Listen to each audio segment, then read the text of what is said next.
One. And we are live.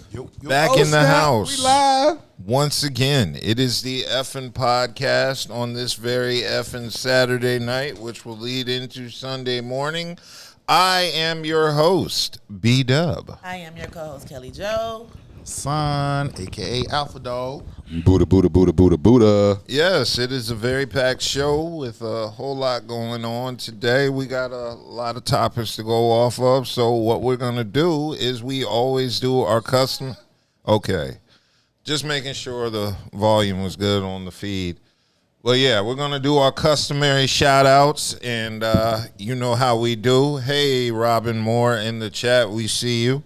We're going to give a shout-out to Eighth and Fancy. Shout out, Boo. For all your adult beverage needs, making sure All of them. you check that out. You're also going to give a shout-out to Dank Drinks, Shout out to you. the most too, dankest of drinks. The dankest. Thank Yes, it's been a while since they blessed us. Still not holding it against them, though. Okay, and then we're going to give a shout-out to the local plug. Shout out to you too, Boo. Feel free to eat responsibly. Yes, I also say that when I'm dating. And we're going to give a shout-out to Alpha Dogs. Shout out. Come get these dogs, man. Come get these dogs. I feel like I should man. add a sound effect, like a dog bark. Yeah, you should. Yeah, I'm going to do that. What kind of dog? A Chihuahua. No. No, Where's that my mouth? No. I was gonna say Yorkie. You did better than me. a Yorkie. Really? I don't know about that. Do Alpha Dogs sound like either what?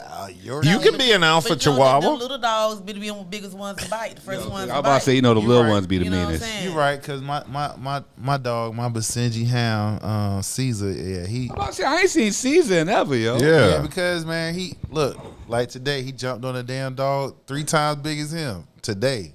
The same one. He don't like his ass. His name Marlo. He stay upstairs. I think he remind me of a big ass 6 foot tall poodle, but he's not. But every time Caesar see his ass, he jump on his big ass. So Damn, you raising a vicious ass dog. my dog is done but 17 and a half inches tall. He's not quite 25 pounds, so he's small.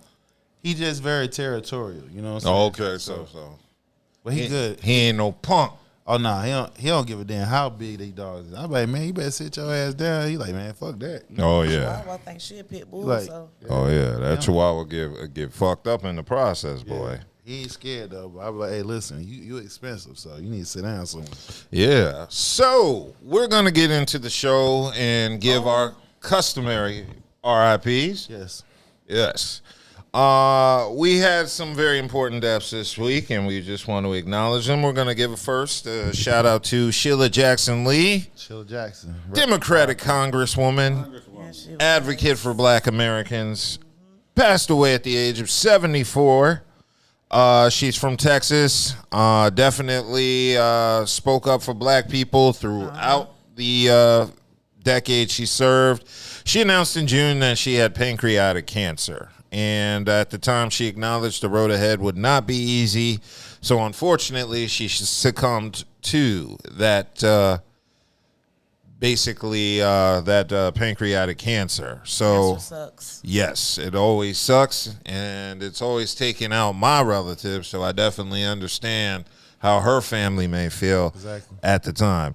But she was born January 12, 1950 in Queens, New York, also one of the first women to graduate from Yale University, and served as Houston municipal judge and a city councilwoman before she was first elected to represent Texas's 18th congressional district in 1994, unseating a Democratic incumbent in the primary for the Houston area seat.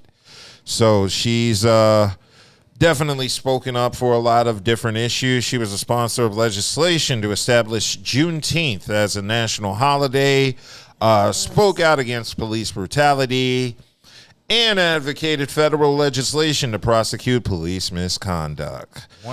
She was also one of President Obama's biggest advocates. Yes, a major advocate for Obama. She opposed the Iraq War, was a critic of Trump.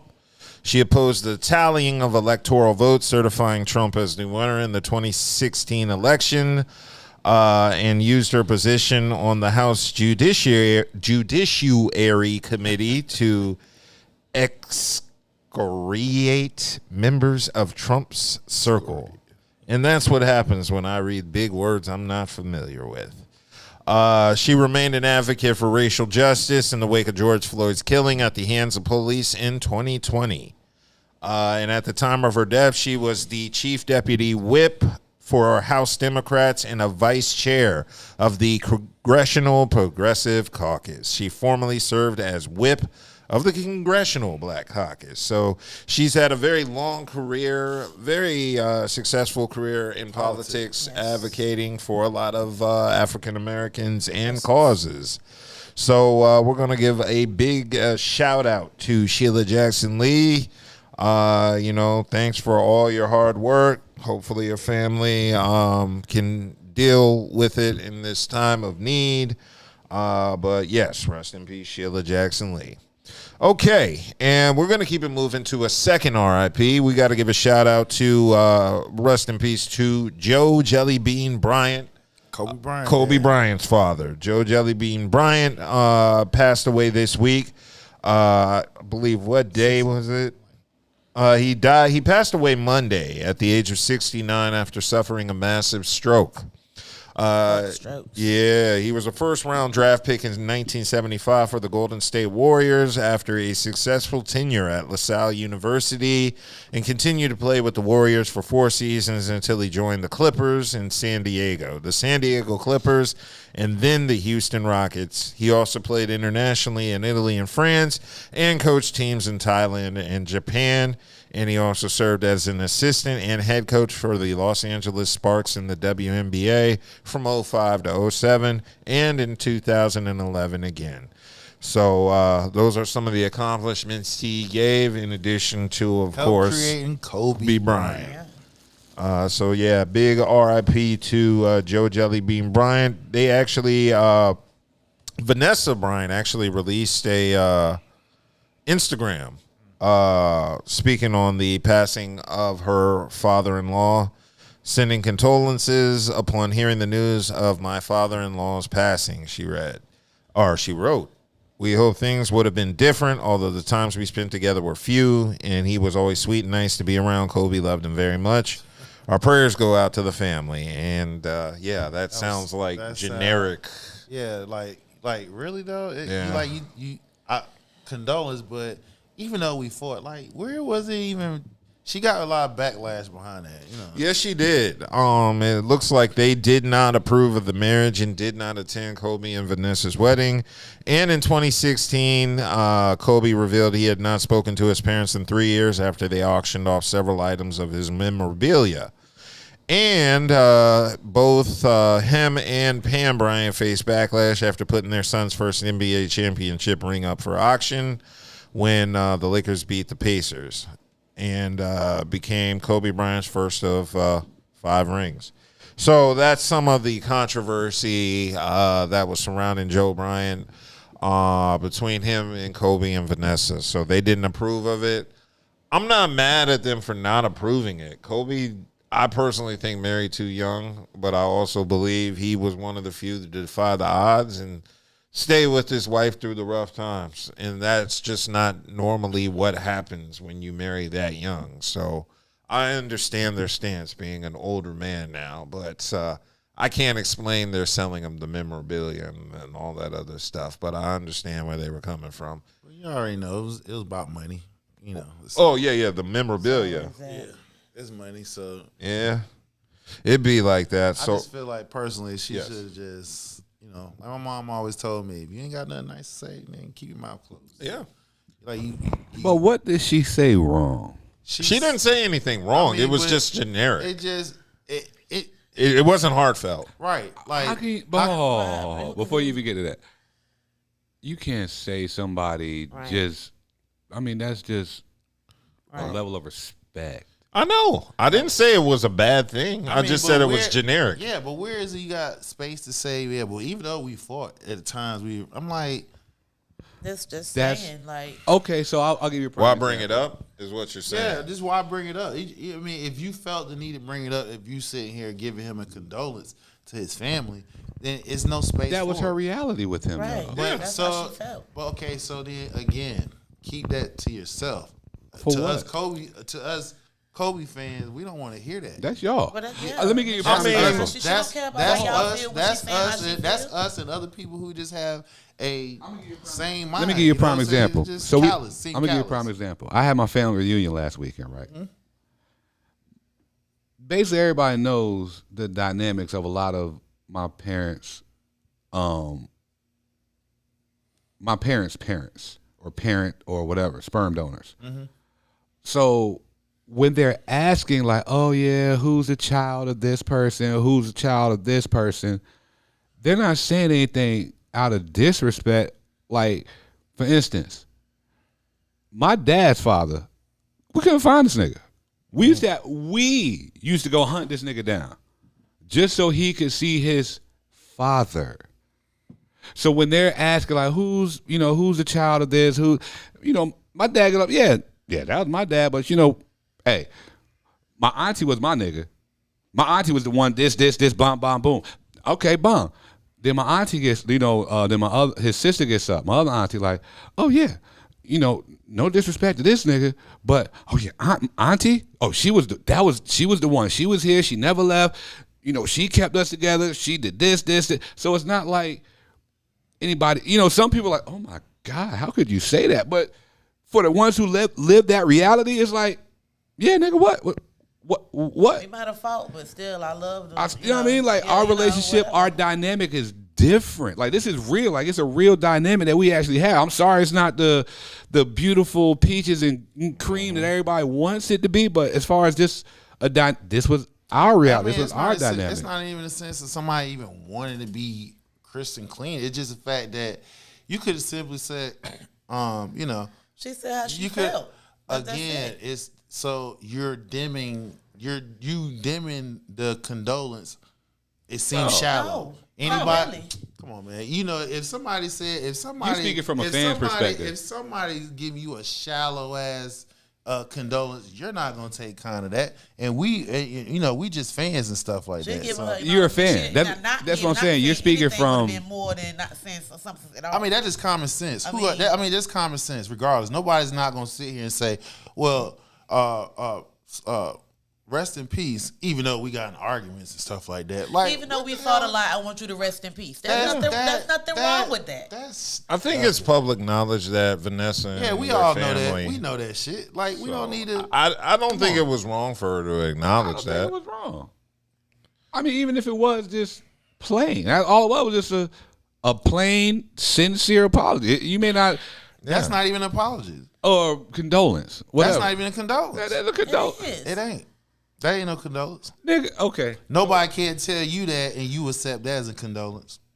Well, anybody Right, who thank tells you. me sends So me now, a like I said- hold on, anybody who sends me a condolence once I'm dead, it doesn't fucking matter to me. Okay, so again, If they were like, yo, Buddha was a fucking asshole, I hope he rests in peace. that's not what I said. But What that- I'm I would saying- be like, what that's I'm a real saying to nigga, 'cause you- they know me.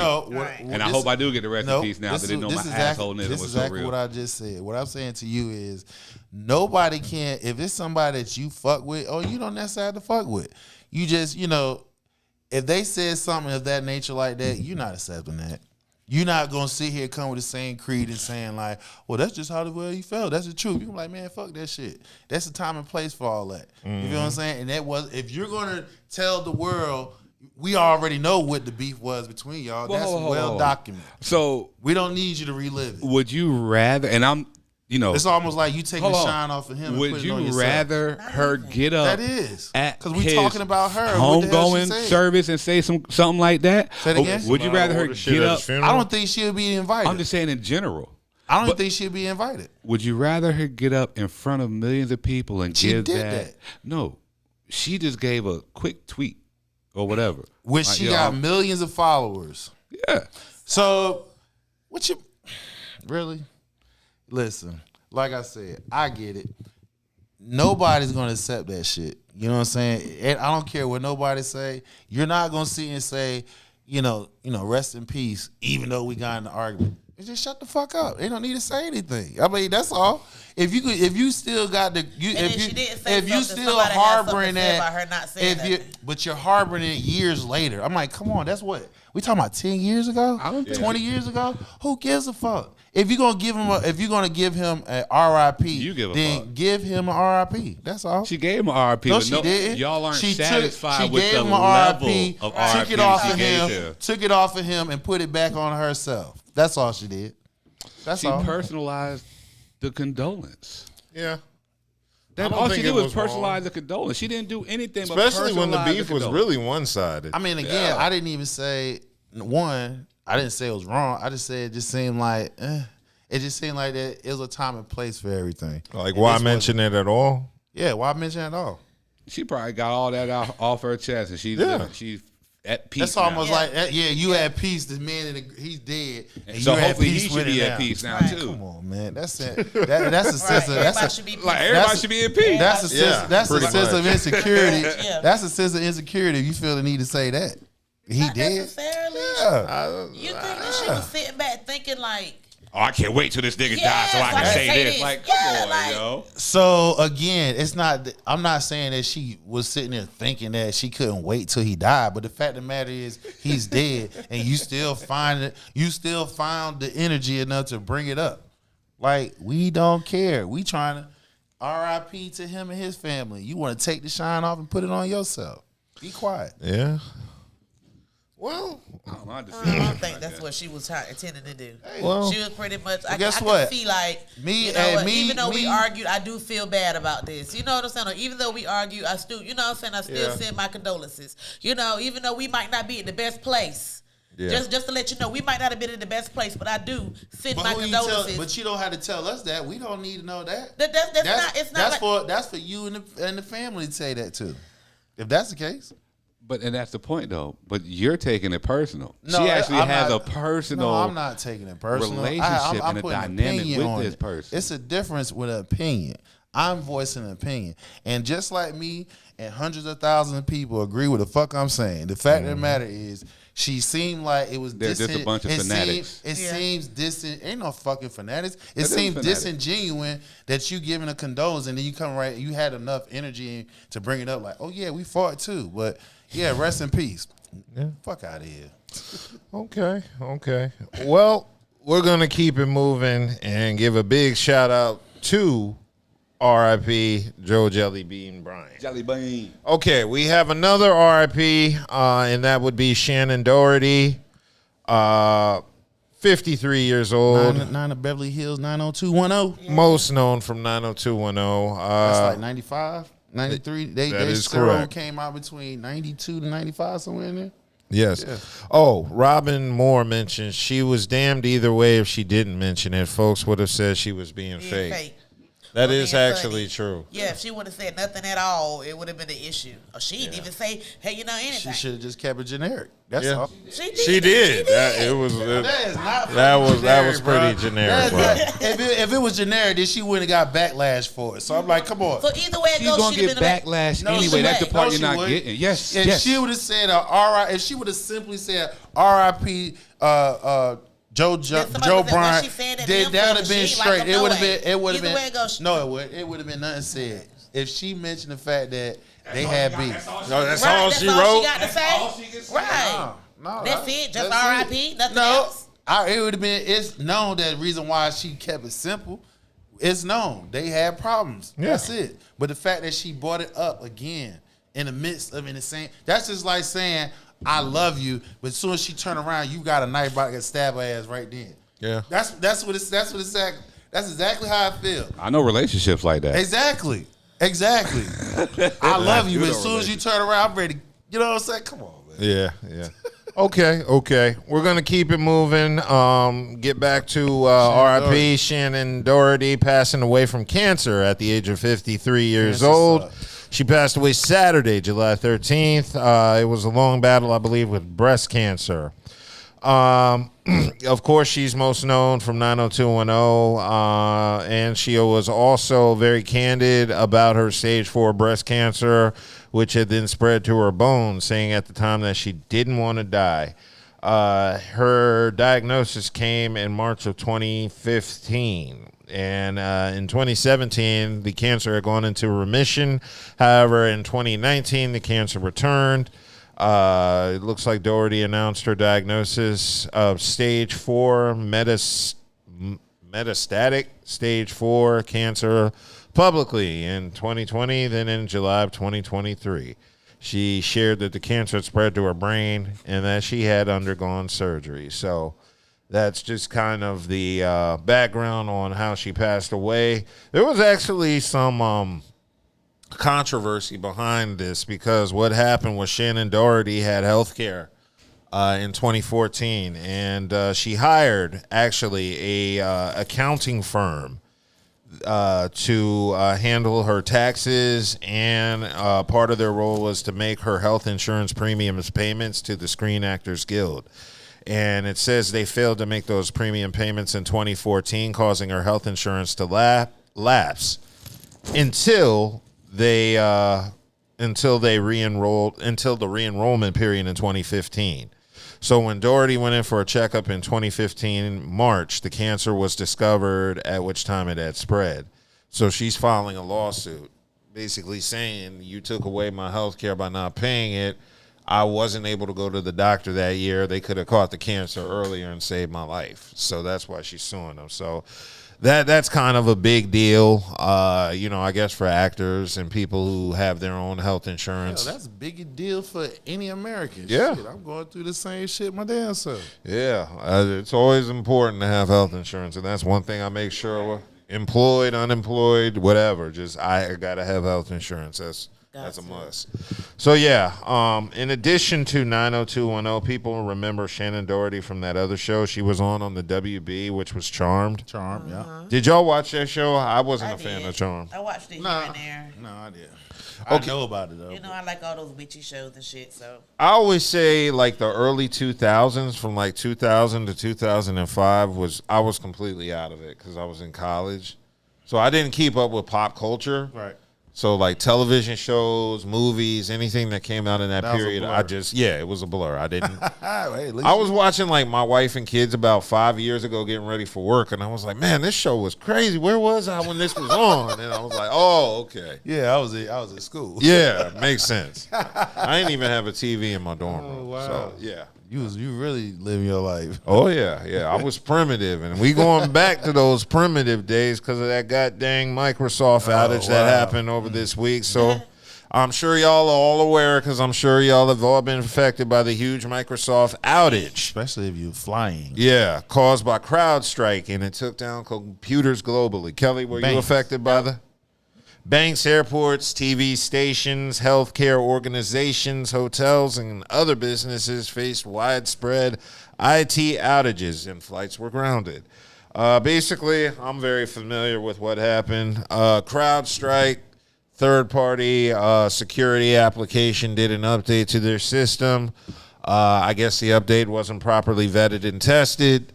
As the update went live and people updated on Microsoft Windows, it caused outages. So this is linked to cybersecurity CrowdStrike. It is not linked to a malicious cyber attack, as some people had stated.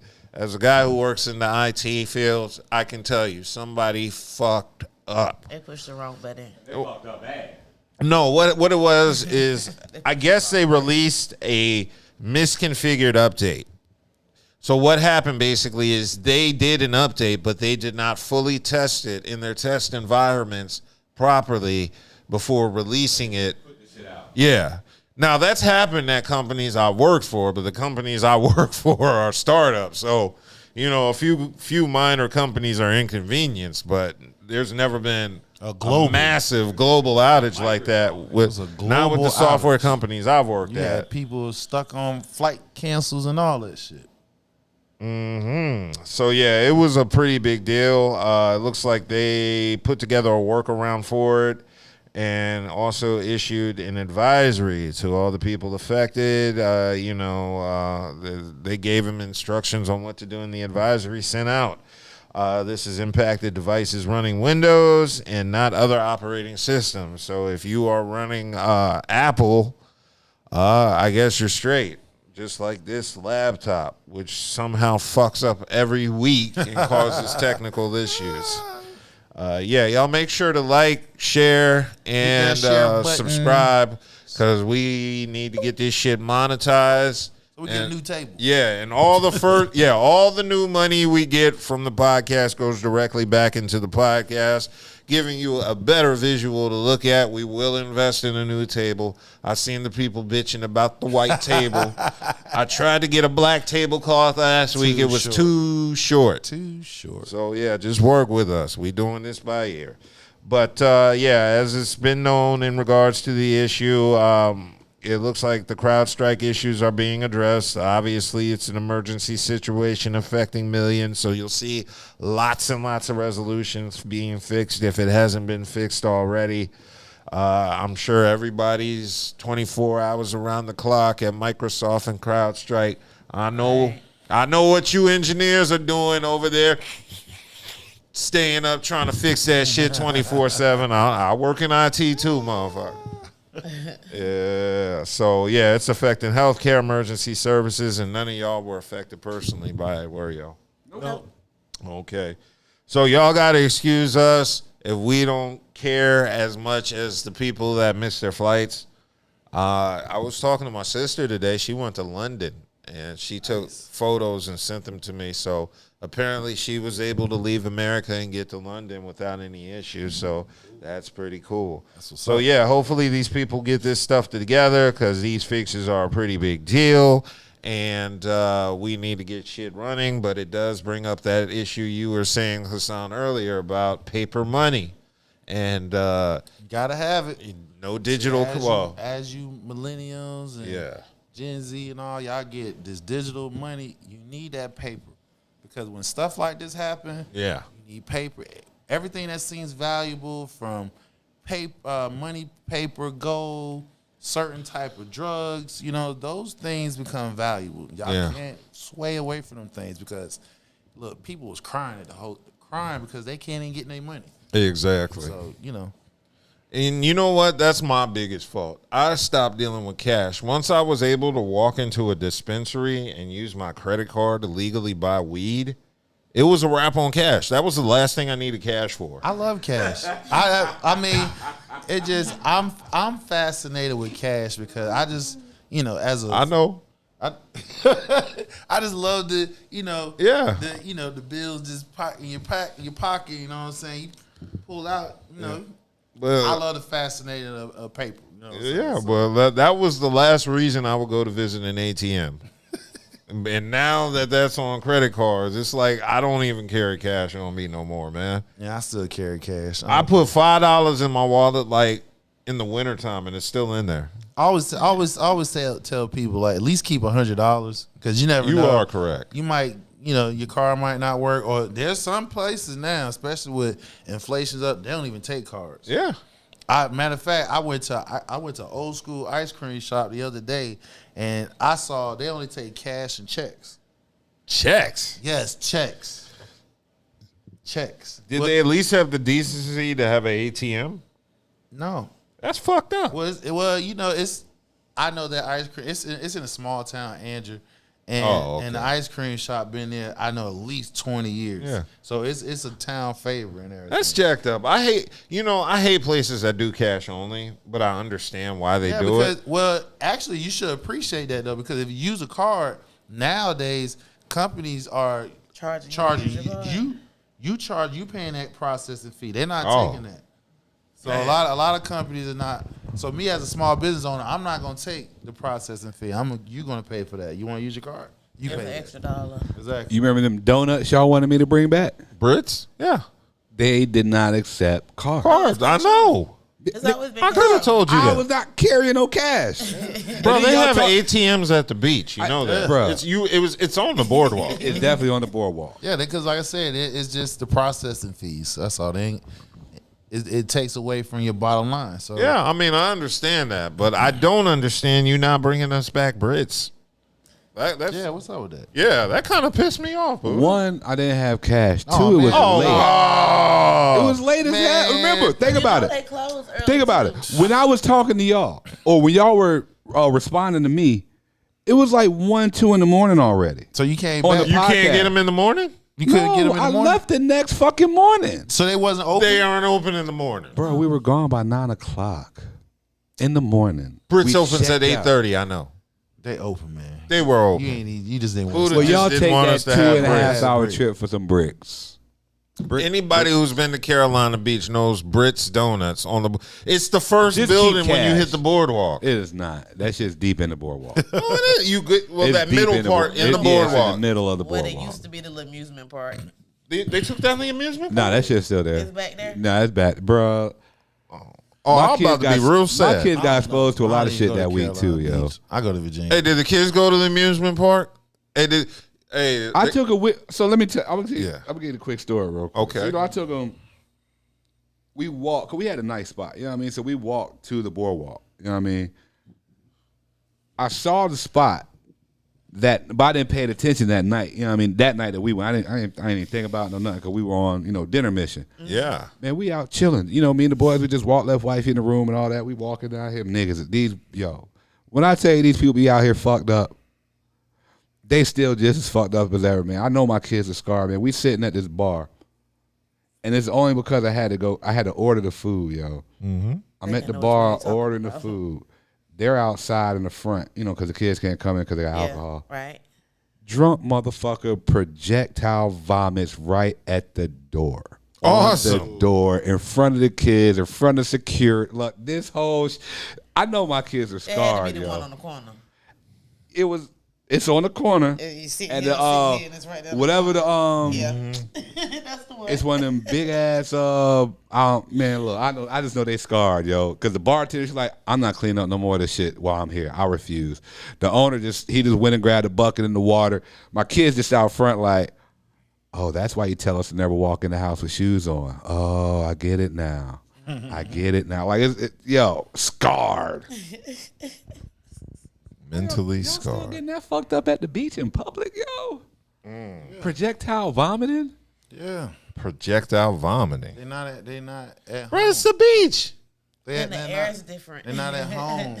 It's the beach. There's heat. Yep. There's was drinking. kids Everything out is there, irate. Man, listen, man. Was he white? You know these course. motherfuckers was You white. already know what it is. Lord, I'm just saying though. Damn. That was self. Scar. That was self-explanatory. God damn. Okay. Well, we're going to keep it moving and cover the big event of the week. Unfortunately, it was the Republican National Committee, the RNC, going down in Milwaukee, Wisconsin this week. Did y'all get a chance to check? Oh, the convention was this week? Yeah, I see. Yeah, This week. you didn't see the RNC? Bro, I'm trying to mentally remain as ignorant. No, you don't want to. Nah, don't man, wanna do you that, bro. Because you these- missed a you don't- shit show. You Bro, don't they've wanna been do that, these have dude. all. Think about it, yo. Every year, and they started getting more insane during the Obama years. The RNC is just a shit show waiting to happen. No, I'm trying. I like my sanity. I mean, it ain't them. Between the DNC and I don't want to see any of it. I just want to keep my sanity. I don't like any of these motherfucking politicians that they have right now. I don't like any of the nominees. Right. Like, there's nothing positive about the direction it's never gonna be as of nothing right positive. now. So for me, I'm trying to remain completely ignorant to the whole bird. Left wing, right wing. No. It's You just don't- too convenient to you keep can't up do with that. this I shit. could- Yes, I Exactly. can. That's because see, the power of being independent. Yeah, because but when no, both sides but of you these also- birds are that's also crazy, talking you can points of still suppressing the vote, pick. too. Yeah. I'm not suppressing nothing. I didn't say I wasn't voting. I have to come full circle on that because I've been saying the past 2 weeks, like, hey, vote local. But Yeah. I've always said vote local. Yeah, it's always but- vote but local. after listening to other pundits in a political game, Roland Martin. Bedeep, bedeep, bedeep. Oh, hey, listen. I mean, you can have whatever your personal opinion. No, I about it. like. I watch He- Roland. He point out some serious shit here. You feel what I'm saying? Because number one, as a voter, you know what I'm saying, it goes back to what I've been preaching. Like, hey, when it gets up to the U.S. Senate that's when the big money come out. You know what I'm saying? So, and it's been in our face. You had George Clooney came out. You had a Netflix owner, billionaire owner comes out. And when Trump comes out and saying that, when you mentioned that Clooney's a fraud and he fake, that's giving him credence in what's being said. He calling out the hypocrisy. So, what I mean by what I'm saying, I've been saying vote local, don't worry about presidential. And I have to renege. I have to do a full circle on that because it's bigger than that. All right, why is Kamala Harris in the position that where she is? Well, when Biden was up for election, his coalition was part of the black vote, mainly the black women's vote. And they had recommendations of specific candidates they wanted him to have vice president, a black woman specifically. Yep. Since they pretty much helped them reach that nomination. No, they helped them win the presidency too. It was a black women. It was a black vote, mainly the black women vote. So Kamala Harris is on that list. So here we go, full circle. Why I'm talking about this? Well, those two people I just mentioned, right, and a slew of others, they've already come out, a lot of billionaire donors basically saying like, hey, listen, as long as Biden is on the ticket, we are not donating to the party at all. So a lot of these senators that's coming out, they're in competitive races. They need them dollars because you need money to run ads and do all the footwork to get out the vote and stuff like that. So billionaire donors and millionaires and billionaires saying they're not going to vote. They're not giving money simply because Biden is on the ticket. That's the reason why they got to come out. They're trying to make it come out real loud and clear to where media pundits like myself basically speaking what they're talking about. All right, so why am I talking about this? Well, two Californians named, basically Pelosi and Adam Schiff, they don't support Kamala. They want her out because the thing about it is, if Biden, he's only like within reaching distance of being able to capitalize on this thing. Yes. And the fact of the matter is, they don't want her to be the next president because if he were to win, within 2 years, he can basically resign, and she will automatically be the president. Why is that big? Because in 2020 and 28, when the next election cycle comes around, she will be the incumbent, meaning it'll be hard to beat her. You feel what I'm saying? So it's a big political landscape bigger than they willing to sacrifice the whole party simply for power. So that means people like ourselves, we're not millionaires and billionaires. That's politics. Yeah, but it still affects us at the end of the day because if they're swaying us based off saying, hey, y'all, this guy or this woman is not it because but the big donors saying they're not it. Say what? This is nothing new. That's not, but they're saying it loud and clear. They're being very blunt about it. So the fact of the matter is, but they're being blunt about it. You're gonna be dumbed down about it and not do anything about it? That's the whole thing. So when you're saying, when I'm up here, it sounds like you're talking like a Democrat. No. Yeah. It sounds like I'm talking like. No, it's not.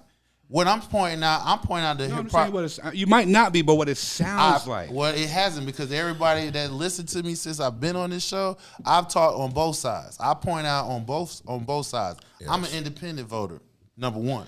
Okay, he thinks freely. Exactly. So if you're gonna call a spade, you gotta call out on both sides. So as we're not, for some of us, I don't know, because I plan on being those elite. Feel what I'm saying? For the ones that don't have no desire to be in that, it affects y'all because at the end of the day, right? When certain political figures from your own state go up there, they're gonna help push along the agenda. So now when you start complaining about why groceries are high, why rent is high, this is the reason why. Well, Democrats. Well, it's both parties, really. It doesn't matter which side you go to because I was just the wild card is that's the Latino economics. vote. A lot. Say what? I said that's just economics. What's economics? Inflation. Yeah. And how the cost of everything is going up. Inflation happened when? When did inflation start? Why did inflation start? Inflation's been going on since I've been alive. Yeah. I remember gas used to be 68 Are you talking about the current inflation? You talking about the current inflation or just in general? Just in general. How so? When we was like under $1. That's what I just 20 years said. ago, gas was like 80. It was like 80 cents. No, it wasn't. 30 years ago. 30. About 30 years ago, yeah, that shit it was under $1. So I'm never gone under $1. What you mean by inflation? It was under $1 at the time. Not since I've been driving. When we was in high school, nigga, when I was in high school, that the shit gas was under it was $1. 80 cents. Oh, okay. It was you was able to take $20 and fill up a damn. Oh tank. yeah. All right, so now I'm just trying to understand when you talking about inflation. We talking about the current inflation. Why is the current inflation the way it is? Because Trump cut them checks. Where everybody got them damn stimulus checks and cut them deals for the billionaires. Where all that money was gonna pay for that shit. So now you had the coronavirus on top of that. So then once everybody got the money, nobody went back to work. So when nobody went back to work, they're still not working. Exactly. So that's the reason why inflation is up, because as long as people's not at work, as long as goods don't move from point A to point B, it costs to move. Oh no, they're moving, but they're moving slow. Exactly. Logistics is fucked up. So again, it's going. You strengthening up my argument No, when I'm I'm not. saying That's yes, you economy. are. That's economics. You're saying everything is fucked up. It's fucked up because he cut a particular check. He cutting checks and not backing it. Just Everything- like what the Republicans are supposed everything to be. has been going up since we have been Their whole alive. policy is supposed to be financial restraint, correct? He went totally against that. Fiscal responsibility, every black person that you hear, where they say why they like Trump, because he cut them checks. Yeah. But So the checks Trump cut are the reason for inflation? It helped. Plus on the checks as long as well as cut. Are you basically saying the inflation we're dealing with now is due to Trump's presidency in 2016? Exactly. That's how any president takes over another president. You're gonna take on he or she BS. So Trump didn't have two terms. He had one. Remember that. Yeah. Okay then. So one term, he put us in debt. Over $8 trillion in debt. Like I said, when you cut them checks, them stimulus checks, you have to have a way to paying that shit off. Yeah. He never did. He never did that. And then on top of that, within the same administration, he cut deals for the top 1%ers. So if you're doing both, all the above, who's paying for that? We're paying it right now. So when you talk about why the groceries is high, why the rent is high, it's all because of his policy and his administration. Joe Biden come in, he had to take over that bullshit. I mean, as far as I'm concerned, he did pass a major bill. It's called the American Project Act, where basically all the construction that you see on the roads and bridges going on now, that's because of that, which it was major because all our infrastructure needed that. So that's one of the things that Biden could highlight, but he haven't had the opportunity because of all the floods. Yeah, makes sense. Interesting. Well, before we get into the RNC, let's focus on Biden, because there's been a lot going on with Biden this week, particularly his announcement of having COVID-19 earlier this week. Biden announced he had COVID-19, and he don't even need to wear a mask. He's been walking around pretty much mask-free since his COVID diagnosis, and people were concerned because he is 81 years old with COVID. So he's not wearing a face mask in public. The White House has announced he did test positive for it. CDC guidelines say he's doing okay. Biden can be booty face, they said, with no mask on because of his COVID diagnosis, so it's okay. But the real situation is this the final straw for Biden? Is he dropping out? No, he ain't. You think he's going to stay in it? He's staying in it because, again, he's within striking distance. One of the political pundits said today, since the Supreme Court pretty much gave the presidency a blank check, he can do a slew of executive acts that the Republicans in the Supreme Court cannot and will not have enough time to react, and it will force them to talk about it, such as he can go day one, Monday morning, do an executive order on banning assault rifles, but he hasn't. He could, but he hasn't. But that's what I'm saying. He should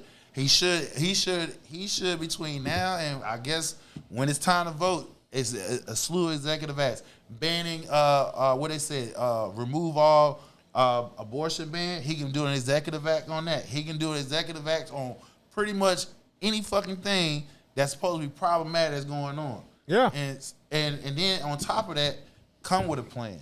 So it's ways that he can do it. He just got to get through it. One thing for sure, people just pay attention what's going on. That's all. Yeah. So people are still speculating on him dropping out. I don't think so. He not. You really think he's going to hang in there? Number one, he's an incumbent president. He has the war chest, money-wise.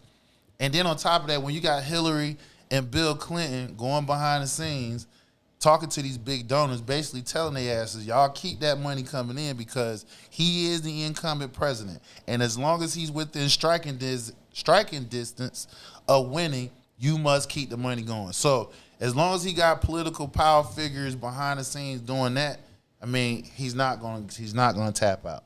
Okay. You think he's going to stay in? Yeah, he's going to stay in. He has to stay in because I don't think Kamala has what it takes to win personally. I don't think she's likable. It's not right now. It's not about it is part about likability. But it really isn't because look at Trump. A lot of people don't like his ass, but he still got more than enough. All them people love his ass. The people that support him love him. His supporters love him. Yeah. Outside of that, a lot of people don't like him. Well, yeah, lots of people don't like him. Exactly. So what I'm saying is, lots of people don't like Kamala. That's the same way exactly. People love them. Ones that don't. So it's not. So it's outside. It's outside your base that you have to attract. You gotta attract like voters like myself. I'm an independent voter, so I'm not Democrat nor Republican because both is bullshit. Yeah, at the end of the day, true. And there will never be a third tier party because it's going to take another set of billionaires just to get that going. And billionaires is not going to go against their own self-interest. Of course not. They're billionaires. Right. So with that being said, people, you must do your homework. Even though not only in your area, also nationally because it's connected. When you got certain national figures coming in your state, that's a reason why. Just think about it. Why would Nancy Pelosi, she all the way in California, why would she bring her ass to way across the East Coast to here in North Carolina have a fundraising event? Mm-hmm. So it's all connected at the end of the day. Oh, man. Interesting. Okay, so we're going to go ahead and circle back to the RNC because it was a pretty long week of events. Show? Yeah, I agree with you on that. It wasn't the best showing, but I did get an opportunity each day this week I seen something. to check in. And, I watch a few minutes of it, find something else on YouTube, circle back to it, make a beat while listening to it, So, yeah, the RNC was this week in Milwaukee, Wisconsin. There were some major takeaways with Trump coming up to give a big testimony like he was in church or something about his shot or getting shot. One major mention was one major issue, though, that a lot of people were complaining about. There was really not a major discussion of policy during the whole RNC. It's not.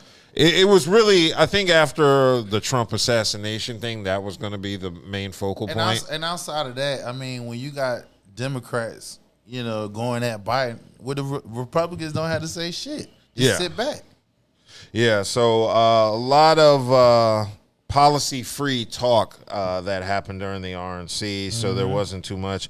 I guess one of the biggest highlights was Hulk Hogan introducing Donald Trump. That was pretty wild. Remember we had a couple weeks ago, we talking about how his ass supposed to be racist? Who, Hulk Hogan? Hulk Hogan. Yeah, he's racist, of course. He was at the RNC. That doesn't disprove our theory. No, I'm not kind of confirms it. And he was all like getting up on the stand doing a little promo for Trump and then ended up ripping his shirt. And he was up there like getting all amp and he was calling it Trumpomania. And did you see it, Kelly? I figured he still don't beat Biden. Trumpomania. Yeah, Trumpomania. Trumpomania. Yeah, it was pretty much considered one of the most memorable moments of the entire convention. Hulkster come for you. It perfectly embodied the story Trump has long sold. So Hogan basically said, I've known that man for over 35 years, and he's also been the biggest patriot, and he still is. He always told you exactly what he thought, and he still does, brother. Then, back in his Hogan character, he finished with his flourish. All you criminals, all you lowlifes, all you scumbags, all you drug dealers, and all you crooked politicians need to answer one question, brother. He said, what you going to do when Donald Trump and all the Trumpomaniacs run wild on you, brother? One of the crooked ones. Yeah. What you mean? Yeah, once he said all you criminals, low-life scumbags, and drug dealers, he was referring to everybody in the convention. Yeah, pretty much. Because isn't Trump 34 convicted felon? Oh, yeah. He's 34 felons. He got more than me. Oh, yeah. He got more felonies than me. Yes. God damn. He got more felonies than most niggas I know. Yeah. Yeah. Trump. No. Trump would be a lifer. Yeah, 34 it's counts? It's a lot. No, it's a lot of motherfuckers I know. I'm about to say, most niggas I know, they don't have no damn 30 nothing I felonies. I know quite a few. But With more than 30 something felonies? But for the average, he got more. He got more than the average. He got way more than he should have. I'll put it like that. Listen, that's a habitual felon right there. To be out walking free. Right. That's a habitual felon. In North Carolina terms, Trump is a habitual felon about to have an opportunity to win the presidency. Like, let that shit sink in your ear, in your head. A lot of us, you have certain misdemeanors, you can't get certain jobs, let alone a felony. That nigga got 34. And he could be president again. God, man, he gonna pardon his damn self. Oh, yeah. I forgot he can do that. Exactly. Yeah, so I guess the biggest speech of the night was Trump's speech, in which he basically recounted him getting shot. He had his little Nelly Band-Aid on his ear. Just like that was a fashion statement. Yeah, it was a fashion. Yeah, a low lot. Everybody had a little. I don't know. That would piss me off if I was Trump. I'd be like, you motherfuckers are mocking my pain. But you know he'll take anything. Fake news. Right. But yeah, that's how a decent person would be. Like, why are you mocking my pain, knowing I'm suffering? I almost died. Yeah. Damn. Yes. Just a little bit over. I'd have been dead. Yeah, so Trump spent Thursday detailing all of his feelings when the assassination attempt happened. What's his vice VP? JD Vance. JD Vance. Why he lied talking about the immigrants? The reason why his mama was hooked on fentanyl. She said that? Yeah, he lied. His mama was a nurse. Yeah. And she was stealing drugs. She got hooked on fentanyl like that. She was everything get blamed on the immigrants and the blacks. Yeah, man. That's just but see, that's why I say, hey, Latinos, this is what I want y'all to understand now. I know you want to be accepted, right? But don't get to the part being accepted that you want to promote right wing bullshit. Because remember, right wing is against you at the end of the day. Even some of the black folks that do the same shit. It depends. It depends on if they can pass. It will be a few. But majority of you would not get a pass. So let's just call. Well, it I mean, if they can pass for Caucasian, some of them go for it. But that means you have to blend in with one. You must have a white Caucasian to get that. It don't matter, because as long as you're willing to promote white supremacy, they'll accept you. Look at J.D. Vance's wife. Yeah, she's Indian. Yeah, no. Yeah. Indian. Well, that's it. But you got a lot of Indians that do vote. But in addition to that, she was known as a very staunch liberal, and she got with this dude, and now she's running with Trump, or it's people. I'm like, if you ain't gonna stand on anything, right? That's your family name that you pretty much. She stood on some pink peen, and that changed her mind. That's the power of pink peen. Man, listen. She just gave up her whole moral system. Exactly. And so the whole thing, what I'm trying to say is trying to be accepted. And don't get me wrong, I love white folks. Some of y'all good. I wasn't even gonna bring it to that level. I'm just saying. I've been saying that sounded bad. Wow. Yeah. I'm just saying though. I mean, listen. Far right, that is predominantly white that promote that shit. Yeah, so let's call it like it is. So, but the ones that don't, but the ones that do, you know what I'm saying? It's all about dominance. You feel what I'm saying? So remember, if you ain't part of that clique, you selling yourself out. So you gonna be somebody bitch at the end of the day? Because that's exactly what you is. You somebody bitch promoting they damn shit. If you ain't gonna be nobody bitch in the street, if you ain't gonna be nobody bitch and somebody calling you a bitch as a man, how you gonna be a bitch and align yourself with something that doesn't align with you and your whole culture? Now, that's anybody. It doesn't matter what nationality that you are. If you align yourself with far right wingers, you selling yourself out. You selling your race out the whole nine. I agree. But that's why I always say black people are the minority. Yeah, we the only ones. We the only ones without fight against white supremacy. Yeah, we don't have a choice because they singled us out too by race. But in addition to that, Trump was also out there selling his assassination sneakers. Did you see those? Yeah, I seen those. Yeah, so he's selling assassination. Fat Joe bought him a pair. He a sneakerhead. I got to get my hands on them. He a sneakerhead. He bought 2 pairs of them. I don't support Trump, but I had to get my hands on these. Those are gold ones, right? Yeah. So he got these new edition that Trump just dropped. No, he did. Yeah, so Trump dropped his assassin sneakers with his fist up like he's a fucking member of the Black Panthers. You know what Trump needs to do? He needs to be a rapper. He needs to put out a fucking album. Oh, they've already all the Black Black Trump songs. Yeah, he just needs to put out an album now, 50 yo. Cent, punk ass. He another one. You come up from the hood, you selling out. Like, damn, nigga. So he has a pair of white high tops with an American flag design on the ankle and a famous photo of him with his fist in the air and the blood splatter next to his mouth. And how much them sneakers cost? Those sneakers are actually I going know that now. might be the captivity fist. Okay, yeah, he got the fist up. Like Michael Evans in the Good Time picture at the end. Yep. How much them sneakers? Yo, peak people are The cost is $299 a pair. Oh, okay. The last pair $300. But the last pair was how They much? were much more expensive. Like 1,000 and some yeah. shit, right? Yeah. Y'all, you know what? I can't be mad at Trump because Trump playing the hell out of all y'all, man. Y'all literally paying for his damn. He's a businessman, yo. He's an entrepreneur. I mean, that's all. He's an entrepreneur. You're right. He is an entrepreneur. He's playing the hell out of his followers because they will go down in flames for this nigga. You feel what I'm saying? Yep. They paying for his legal. Some of these niggas is still locked up now for the fucking. Hey, listen, people. And see, this is what people not understanding, right? What's that? Now, remember, when Trump, as soon as he got into office, right? The next day after the inauguration, he started his re-election campaign. Yeah. So that means he was collecting donations for his re-electing campaign from the beginning, the second day of inauguration of 4 years.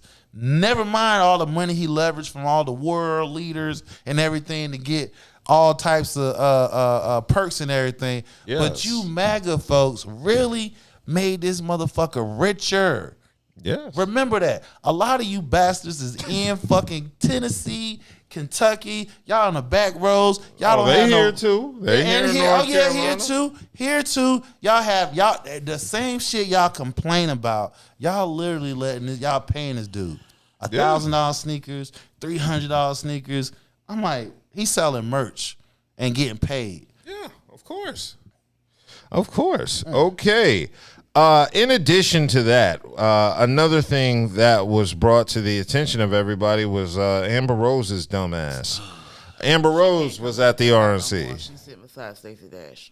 She was sitting. She should have been sitting. See, this is something I wanted to address because Joy Reid decided to clap back at Amber Rose, and she called out Amber Rose And Jocelyn. Yeah, and Jocelyn.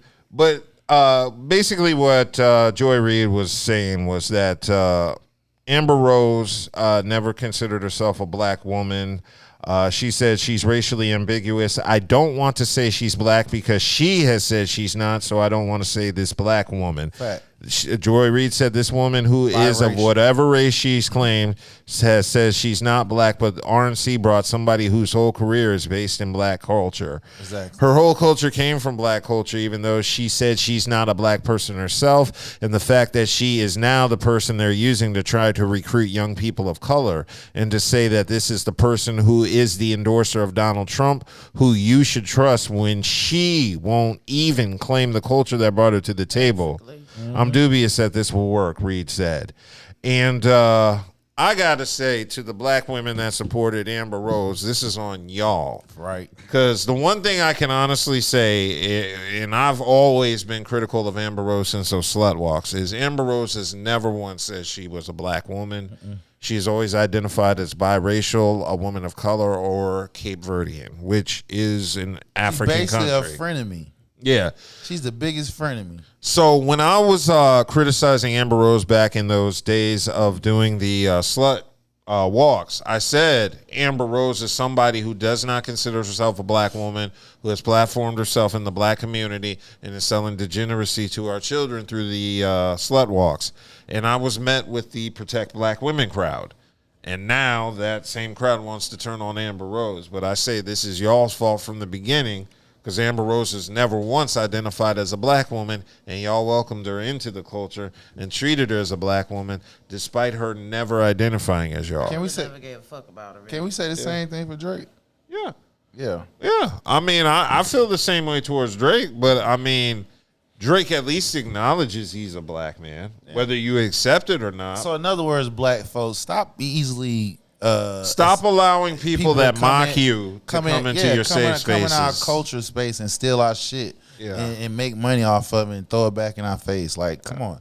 Too fucking acceptance. Yeah. They don't make us feel comfortable. Why you gonna make them feel comfortable? Exactly. Kelly, this is your fault. No. We're so far an hour and close to 30 minutes in the show, and we hadn't thrown a single shot at Kelly. So we had to meet our quota within the first 2 hours. So hence that shot. But dark. yeah, I was just shocked at the reaction to Amber Rose, because like I said, she's been pretty consistent in her identity. And I just thought it was idiotic in the first place to support somebody like that. And you would think she would have took the damn fucking tattoo off her fucking forehead, too. Oh, no. She got to remind everybody she's an idiot just in case we forget. You can just look at her forehead and go, oh, yeah, this bitch. Like, really? How can you take somebody serious? She got a big-ass forehead, too. Yeah, You know that's that, a right? giant forehead. That's a big-ass forehead. That I tattoo know. is That huge. tattoo is pretty massive. Like, god damn. That's font letter like 50 size 50 or something. I've been doing so many thumbnails and typing, I can identify text by the letter size. Man, we gotta keep these culture vultures out. Yeah, I'm very much in agreement with you.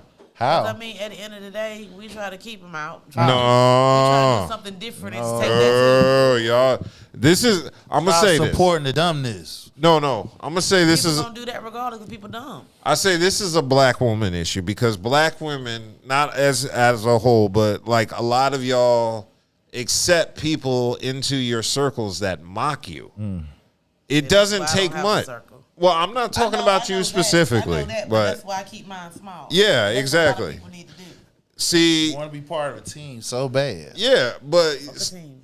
yeah, that's always been my issue, because you see gay men come into black women's safe spaces, transgenders, and they're always welcoming it in. All you have to do is mock them, and they'll let you in. Exactly. And I don't agree with that.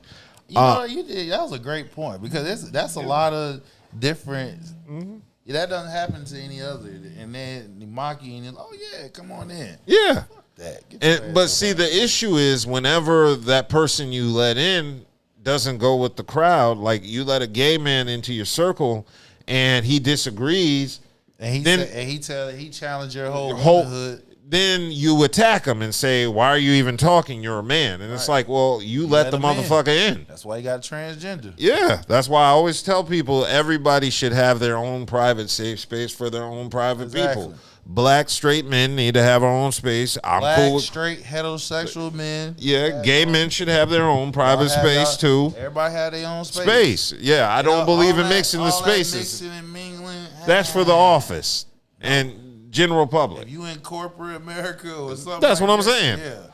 But yeah, I just believe you've got to have a safe space for yourself, and you got to protect that peace by making sure. Stop being so damn accepting. Yeah, stop letting everybody What's into that your old circle. saying? That's a snake, right? So if you know that snake will bite, and you turn your damn head, right? Yes. That snake gonna end up biting your ass. Yes. Always does. Exactly. So with that being said, did we actually get into JD? Oh, well, pause. Did we actually discuss JD Vance? Because I'm hearing he was supposed to be this like super dude, and then he aligns himself with Trump after criticizing. Exactly. He used to criticize against Trump. That's what I'm saying. So do you view him as like? I view him as a pussy for doing that. Yeah. Listen. Again, anybody that aligns themselves with Trump, y'all pretty much pussies. Let's just call it like it is. Yeah. Because, like I said, and let me make sure I clarify this. I'm only talking about he hasn't, like, let's get this straight. This is the first president in all our lifetime. Everybody that's watching this in our lifetime that tried to overthrow the government. Yeah. Just imagine if he was able to do that.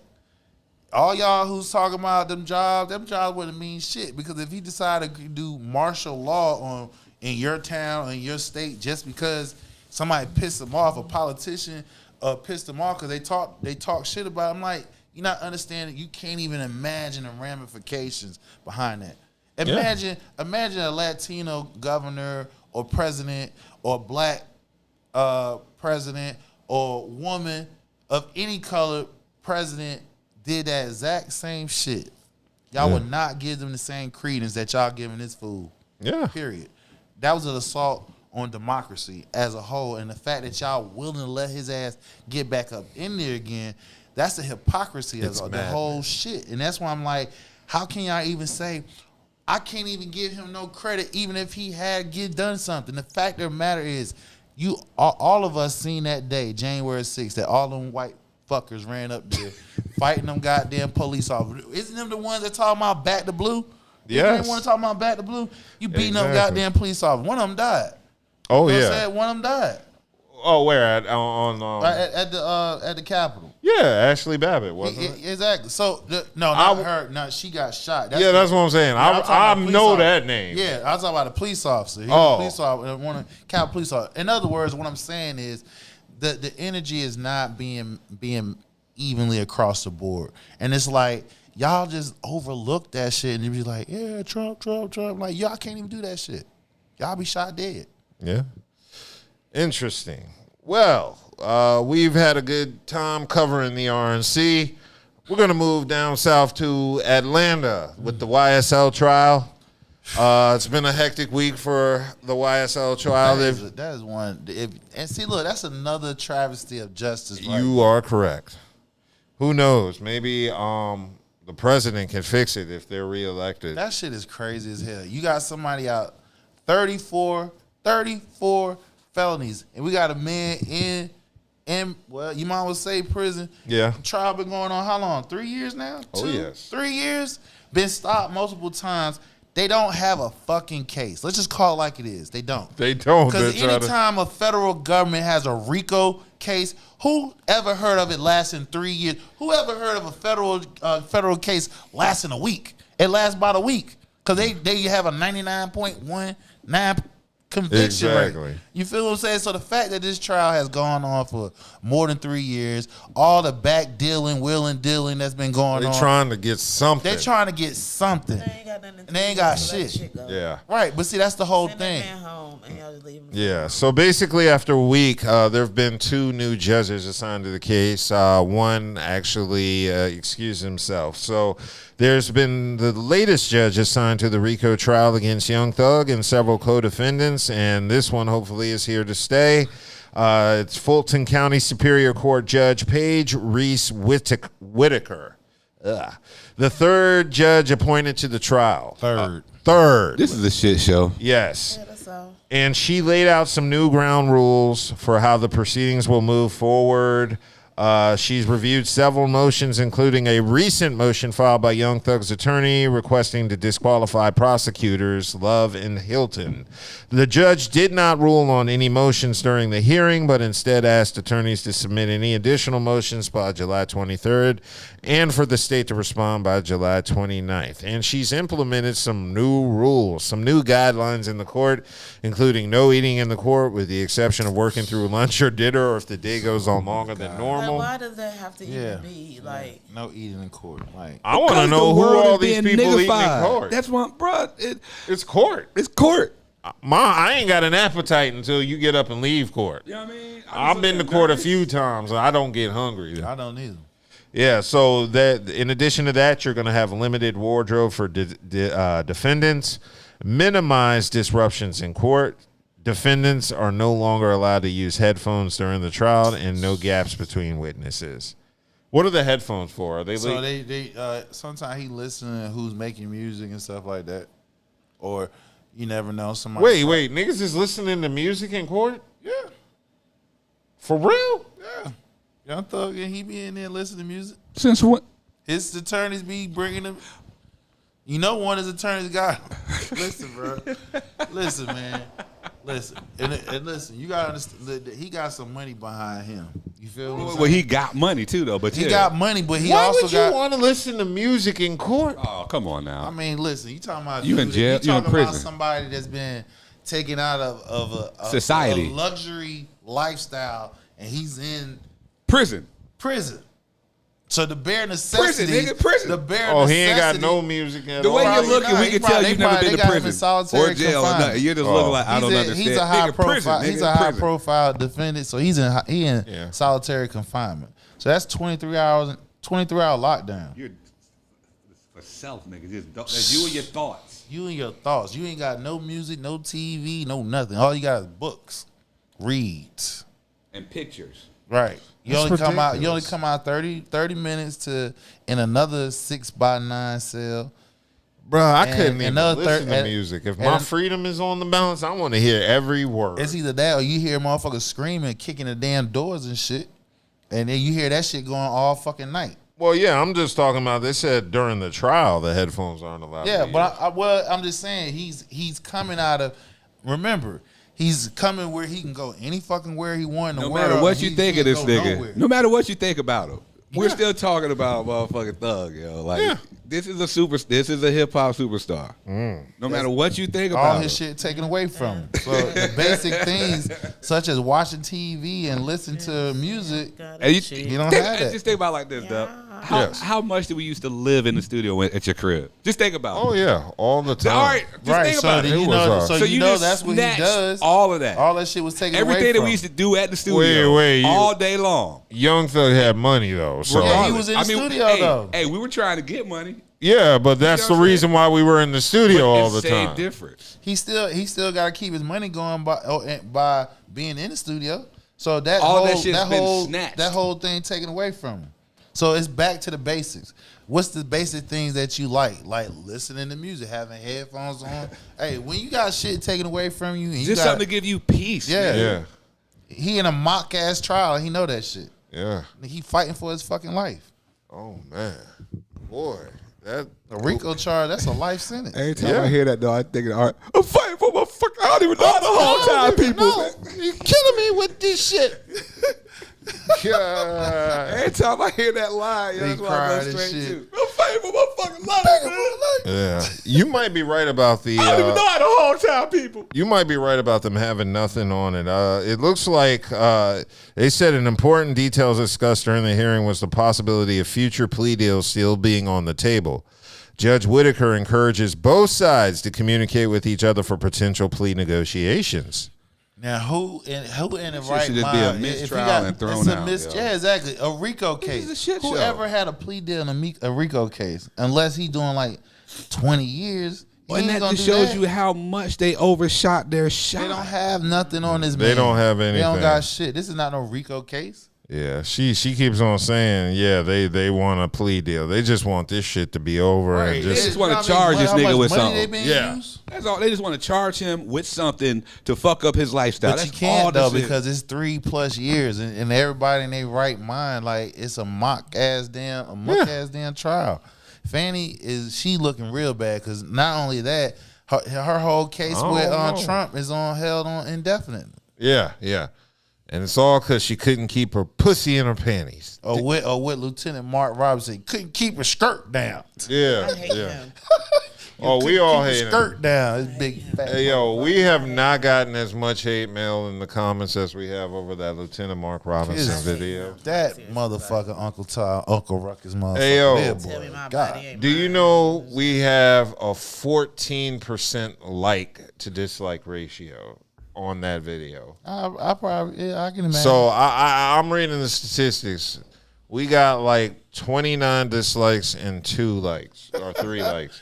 Mark Roberts Them is a fucking conservatives. sellout. Yes, Mark He's Robinson is a fucking fuck sellout. boy. Like, for real, dog. You was coming from the poorest of the poor. I remember when I was Yo, broke, and nigga, shut the even fuck my up. dad was like, "What the fuck is going on in North Carolina?" And my Yeah. dad, look, I know. Right. Who the fuck you to tell me my body ain't mine? Couldn't keep the skirt down. if Yeah. you can shock my dad, yo, Oh my God, bro. Your dad was shot. if you can shock Rock, nigga, you are a special breed of human. Rock shock. Right, exactly. This nigga special. Yeah, You so couldn't keep your skirt down. Well, you couldn't keep your dick in your pants. So you know what I'm saying? he So couldn't what's back the- away from the table you either. Wrap it up. He- You because a lot of he stuff gotta- you could have did too. He gotta pick his stomach up to get up in there. Push pop. He gotta get up. He gotta pick. Oh, she. Boy, if y'all His are wife about big as his ass too. They got a big. Hey, that's about like 1,000 pounds on that damn bed. They got a California king size bed. God damn. No, they can't have a California because it's a liberal mattress. Oh damn. We got to get the Texas size. Oh my God. That's about 1,000 pounds on that damn bed, boy. She about as big as his ass. Damn. I'm pretty sure by the time the election's over, one of our videos on Mark Robinson is going to get to Mark Robinson. I'm pretty sure he's probably seen one already. I'm sure he's already seen like, Man, I yo, wouldn't give a are they fuck. talking about me? Hey man, listen. Oh, dog. yeah, he's on the goddamn low budget thumbnail. Say- niggas. Hey, you say some of the dumbest shit, bro. Yeah. I'm like, I get it. It's all about power. I get it. Y'all selling yourselves out for power. So that lets you know, as a man, you a fucking bitch. Because if you can't get it on the grind, like how us everyday men, you feel what I'm saying, not selling ourselves out. I mean, you literally selling. It's I pretty know bad. if I was Mark Robinson, great granddaddy, he probably coming up out of the grave and smacking your big bald head ass 20 fucking goddamn times. And Good as a woman, Lord. I wouldn't give him no pussy Good Lord. because you didn't know how to keep your skirt down. Oh my Good God. Lord. Ain't that what he said? So I guess Mark Roberts, your great grandmom, when the slave master raped her and stuff, she couldn't keep her skirt down neither too. I guess you would say that qualifies that too then, right? Yeah. That's what I'm saying. Y'all need to learn. Stop listening to these dumb motherfuckers who want to talk like you're not white, dog. Yeah. You're not. You sit here talking that stupid shit when your family was Poor. they was used as fucking cattle. You know what I'm saying? To slavery. You know, and then some of your family members was raped. Like really, like listen, dog. That it's just mind boggling how people just they. And then his wife got to sit there and listen to that shit. she Like just as dumb. I'm just like, She ain't no better than he. man, listen. You know what the cool part is? They What? went to A&T. What? Damn. Why did nigga face lit up when he y'all- said that, Damn, A&T. That means Central winning, huh? Damn, dog? Yeah, you damn right. Central winning. There ain't no famous coons went to Central. Damn, A&T. Y'all Aggies bringing them out like that. Aggie pride. Yeah, he went to North Coonlina A&T. Oh, my Man, God. I'm pretty sure he got kids that he didn't want. Damn. Yeah. Yeah, he did. You know what I'm saying? Hey, Yeah. y'all better get y'all HBCU cred He back. would've- Yeah, A&T, y'all gotta wear God that. damn, He's y'all your boy. Y'all gotta wear that A&T. God damn, y'all got that. Okay, we're going to keep it moving. We're going to get into our celebrity edition stuff because Irv Gotti was in the news. I'm sure you've heard about the complaint filed against him. Irv Gotti had a lawsuit filed against him, or a complaint. The woman claims she dated Gotti for 2 years, and he forced her to perform oral sex on him in public places on more than one occasion. She claims to have suffered mental anguish as a result. She probably sucked him while he was driving one day, and he wanted to keep on getting that done, and she probably did it. But see, this is the reason why. I don't think that, like, forcing your relationship. Yes. This is the reason why you can't.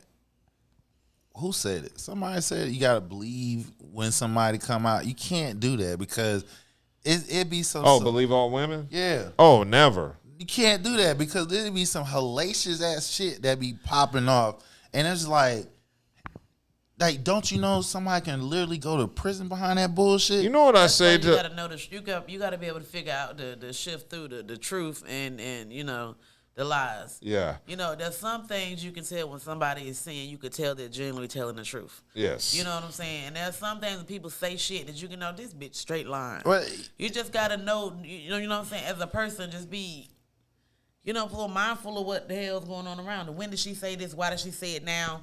You know what I'm saying? But nowadays with controversy, they don't have to know why. Somebody can literally sit there and tell them the truth about some shit. And nobody right. So I'm gonna give you a clear example. And this shit happened locally too. Okay. So one of my artists, Big Carolina 252, you know what I'm saying, is a blogger, LA gang, a banger named Brick Baby. There's some type of controversy supposed to happen between him and another artist, Ace. And he basically said, my man basically said, listen, y'all, we don't need none of that. And you can hear them, all of them, talking about it. Basically like, yo, ain't none of that shit popping off, none of that shit. And here are bloggers putting it out, saying he the biggest crip in North Carolina. Like, me and him basically getting at the damn blogger, like, you really gonna put that shit out there? And other people, you know, anybody that follows him know he doesn't even get down like that, don't roll like that. So nowadays, it don't take nothing. People want any type of likes, click, share to help blow their shit up. You know what I'm saying? Even if they willing to lie. So here we go. Fake news. Oh, of course, it's always fake news. But Irv is fighting back. He's pondering filing a counter lawsuit. Defamation. Yeah, for definitely. You know, she ain't got no money. Just pretty much tell her ass to shut the fuck up. Just out of principle. Yeah, so Gotti's camp is claiming the plaintiff is pulling shady business. Gotti said the suit was filed after Mr. Gotti rejected the attempt by this individual to coerce a payment of money from him. Shake him down, trying to shake him down for some money. The lawsuit contains a single page of facts which are unsworn to, sparse by any measure, in which Mr. Gotti categorically denies. So he's just basically suing her, saying, okay, you know, you were trying to basically blackmail me. Right, and I ain't going for it, so do what you got to do, and I'm going to do what I got to do. Yeah. And that's how you know that's how you know if something is truth or false. Because it's like, you know what I'm saying, because if somebody, if it was the truth, they'd be ready to pay that shit off. Shut them the fuck up. He like, do what you got to do, I'm going to do what I got to do. We can pay this. I mean... Yeah, you might be right, but I always say an immediate payout doesn't necessarily indicate guilt. Yeah, exactly. No, it doesn't. Yeah. Sometimes it doesn't, but it's just the way you go about it. Yeah. You see what I'm saying? Yeah, because sometimes you paying it out just to keep a lengthy trial or keep pretty much your brand in a dark light. You ain't got nothing to hide, though. If you ain't got nothing to hide, though, and motherfuckers coming at you and you want to make sure you have your name, your face, and your money at the end of the day, push that shit. Do what you gotta do. You do what you gotta do. I'm gonna do what I gotta do, but I ain't paying you shit. So if you wanna do this, we can do it like this, whatever. I ain't got shit to hide, whatever. Well, in his case, he's not attached to no big corporations. My face and my name is a big corporation, regardless if I'm attached to anything. It's totally different. In his case, he's not attached to no big corporation, so nobody's actually paying him money. Yeah. You feel what I'm saying? Yeah. So with that being said, he has all the time to fight. Right, he can fight it. If you getting money from different corporations because you're a spokesman or spokeswoman, that's a different story. It's about getting it out the way as soon as possible so it doesn't fuck up what your money is. And see, it still could come back around on you. You're right, it still could. But the fact of the matter is, it's all about business. You feel what I'm saying? It's money. So you're not going to sit here and fight something that can actually affect your money in the long run, because at the end of the day, are you gonna win any money from them? No, it's just basically tell them to shut the fuck up. It's principle, right? But see, you ain't about to do all you trying to do all this shit. You ain't about to do this shit. I'm about to prove to them that I ain't do this shit, or I'm about to prove to the world so my name ain't fucked up. Again, Diddy fucked up. You know what I'm saying? So I'm about to prove to the world I'm not a Diddy. But that's so you do what you got to do. But that's two different. You talking about two different paychecks. Diddy's a billionaire. Irv Gotti isn't. It's still my name. Irv Gotti isn't a billionaire. He's not even a fucking millionaire. That's all I got. So I think Irv got a couple million. Yeah, and it's his name. I he say got he a name 1,000 for himself. there. He don't want to fuck up his name regardless of how many billions and millions you got. I'm not let nobody fuck my name up on some bullshit. That is true. It's levels to that shit. But Gotti's name has been fucked up since Well, for a lot of things. For a lot of reasons. That Ashanti shit. Ashanti shit. It's a number of reasons. So I know he done been indicted and locked up and all this shit. But I did this shit right here. I did not do this shit right here. I mean, like I said, he can take that risk. It ain't affecting shit, so he can do that. Mm-hmm. Well, we hope Irv keeps fighting the case. I personally don't believe he did this, but seems too coincidental. Yes, but we are going to get to the next story. Sean Kingston. Yes. And his big four-headed ass mama. What you gonna say? His mama big forehead. I saw that mugshot. I seen it too. Okay, they're indicted in a $1 million fraud scheme. They face decades in prison.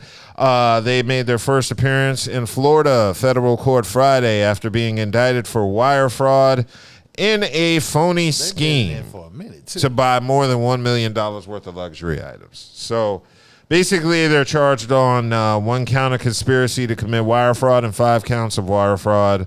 And each count carries a maximum sentence of 20 years in prison. So basically, Sean Kingston and his mom allegedly made false claims that they had executed bank wires and other payments for high-end items like cars and jewelry.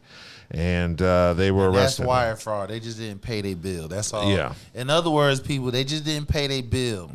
They stole $500,000 in jewelry, more than $200,000 from Bank of America, and $100,000 from First Republic Bank, $160,000 from a Cadillac Escalade dealer, and $86,000 from the maker of customized beds. Prosecutors allege Kingston would persuade businesses to stray from their regular business practices and hand over the items before receiving full payment. And he has a script. Listen, anytime law enforcement ever express something, it's always half what they're always saying. They always blow it up bigger than what it actually is. Now, listen to what he just said. He convinced them to give him the product without him paying. Yeah. And he's black. Yeah. He ain't white. He's black. He has a script. It says that he says he works with Justin Bieber and he lures people using his celebrity into having them release things without him paying for it, and then he simply never pays. Again. And people do that. We're in a celebrity-obsessed culture. Every average American don't pay a bill on time. Yeah. They might miss a payment or two. Nah. You ain't never see me tell you. This is over $1 million in charges over time. Again, that's because he's a star. He's a recording artist. So because of his name, he can get things out of ordinary that. But he's still supposed to pay for them. Of course. So what I'm saying is he basically didn't pay no bills. It's not. So when somebody say wire fraud, he just didn't pay his bill. That's all. He didn't steal it. He just didn't pay his bill. But that was intentional. Okay, some of us don't pay our bills on time because it's intentional, because we got another bill we got to pay, or we might be short on something. This is the first of many. It says Kingston was already serving a 2-year probation sentence for trafficking stolen property, and his mom pleaded guilty in 2006 to bank fraud for stealing more than $160,000 and served more than a year in prison. So they have a history of doing fraudulent charges. Damn, so this man, wasn't. How the fuck, bro? Y'all niggas know. Bro. Yeah, See, that's another thing. And for the ones who actually make it, who crack that glass ceiling, y'all got to understand. Y'all can't live the hood life. You can't scheme and scam people. You know what I'm saying? Because you know what the scamming is? That's an immigrant crime. Nobody's gonna say it, but I will say it. Okay. Immigrants do that shit. Okay. You know, I'm not saying because I know a nigga who went to jail for credit cards. Of course. But the number one group of people I see running frauds like this are A, immigrants, B, gay men, and C, women. In that order. Yeah. Yeah. So anytime I hear about credit cards and fraud, I'm thinking the person's either gay, an immigrant, or a gay immigrant woman. All three. Yeah, so that's just something to think about. But yeah, Sean Kingston has a history of scamming for luxury items. See, that's what makes it worse. You don't even need this shit. Right. All you got to do is just go out and put a show on. Yeah. That's all you got. And see, that's the crazy part. All he got to do is go put on a show. Ain't somebody going to come, though. Yeah, they going to come. He can get him and a few other people. Hey, look, y'all, let's put a show together and do it like, it's 2,000 hit shit. But is anybody gonna work with him? You get it with all the shit he got going on. I'm sure. I mean, people will work. I would work with somebody like that. I would just hide my wallet. He has a fan base. You know what I'm saying? Yeah. So regardless, he got a fan base. He's just being greedy. Right. He's just not. He wants to live above his means. Which he could if he just get off your fat, lazy ass and go out there. And he got locked up when he's about to perform on the Air Force base. Yeah. Like, dummy, you going on a military base. You know they going to See, what it is, he just wants to live a life more extravagant than what he can afford. Or what he's willing to work for. Because he has the space to make the money. Like I said, he's an entertainer. But bruh, it's Sean Kingston. That's make music. I'm sure you got a studio in your fucking house. Make music or bring on new artists. Something. It's nigga. still Sean Kingston. I mean, again, Do you know any song by him other than that Beautiful Girls? There's one other one. That's another one, but that's the only one that pops up to your head. See, that's all he ain't made too much shit. Okay, well, I know of anyway. Let's keep it moving from Sean Kingston. I wanted to talk about this one, Rachel Lindsay and her divorce settlement. Yeah, let's talk about that. Okay, so Rachel Lindsay got her divorce settlement. She is going to be ordered to pay her ex, Bryant Abasolo, $13,000 a month in spousal support. Originally, I think she was paying around $10,000, and he wanted $16,000. And the judge said, I'm going to be nice. And she is forced to pay her husband $13,257 per month in spousal support.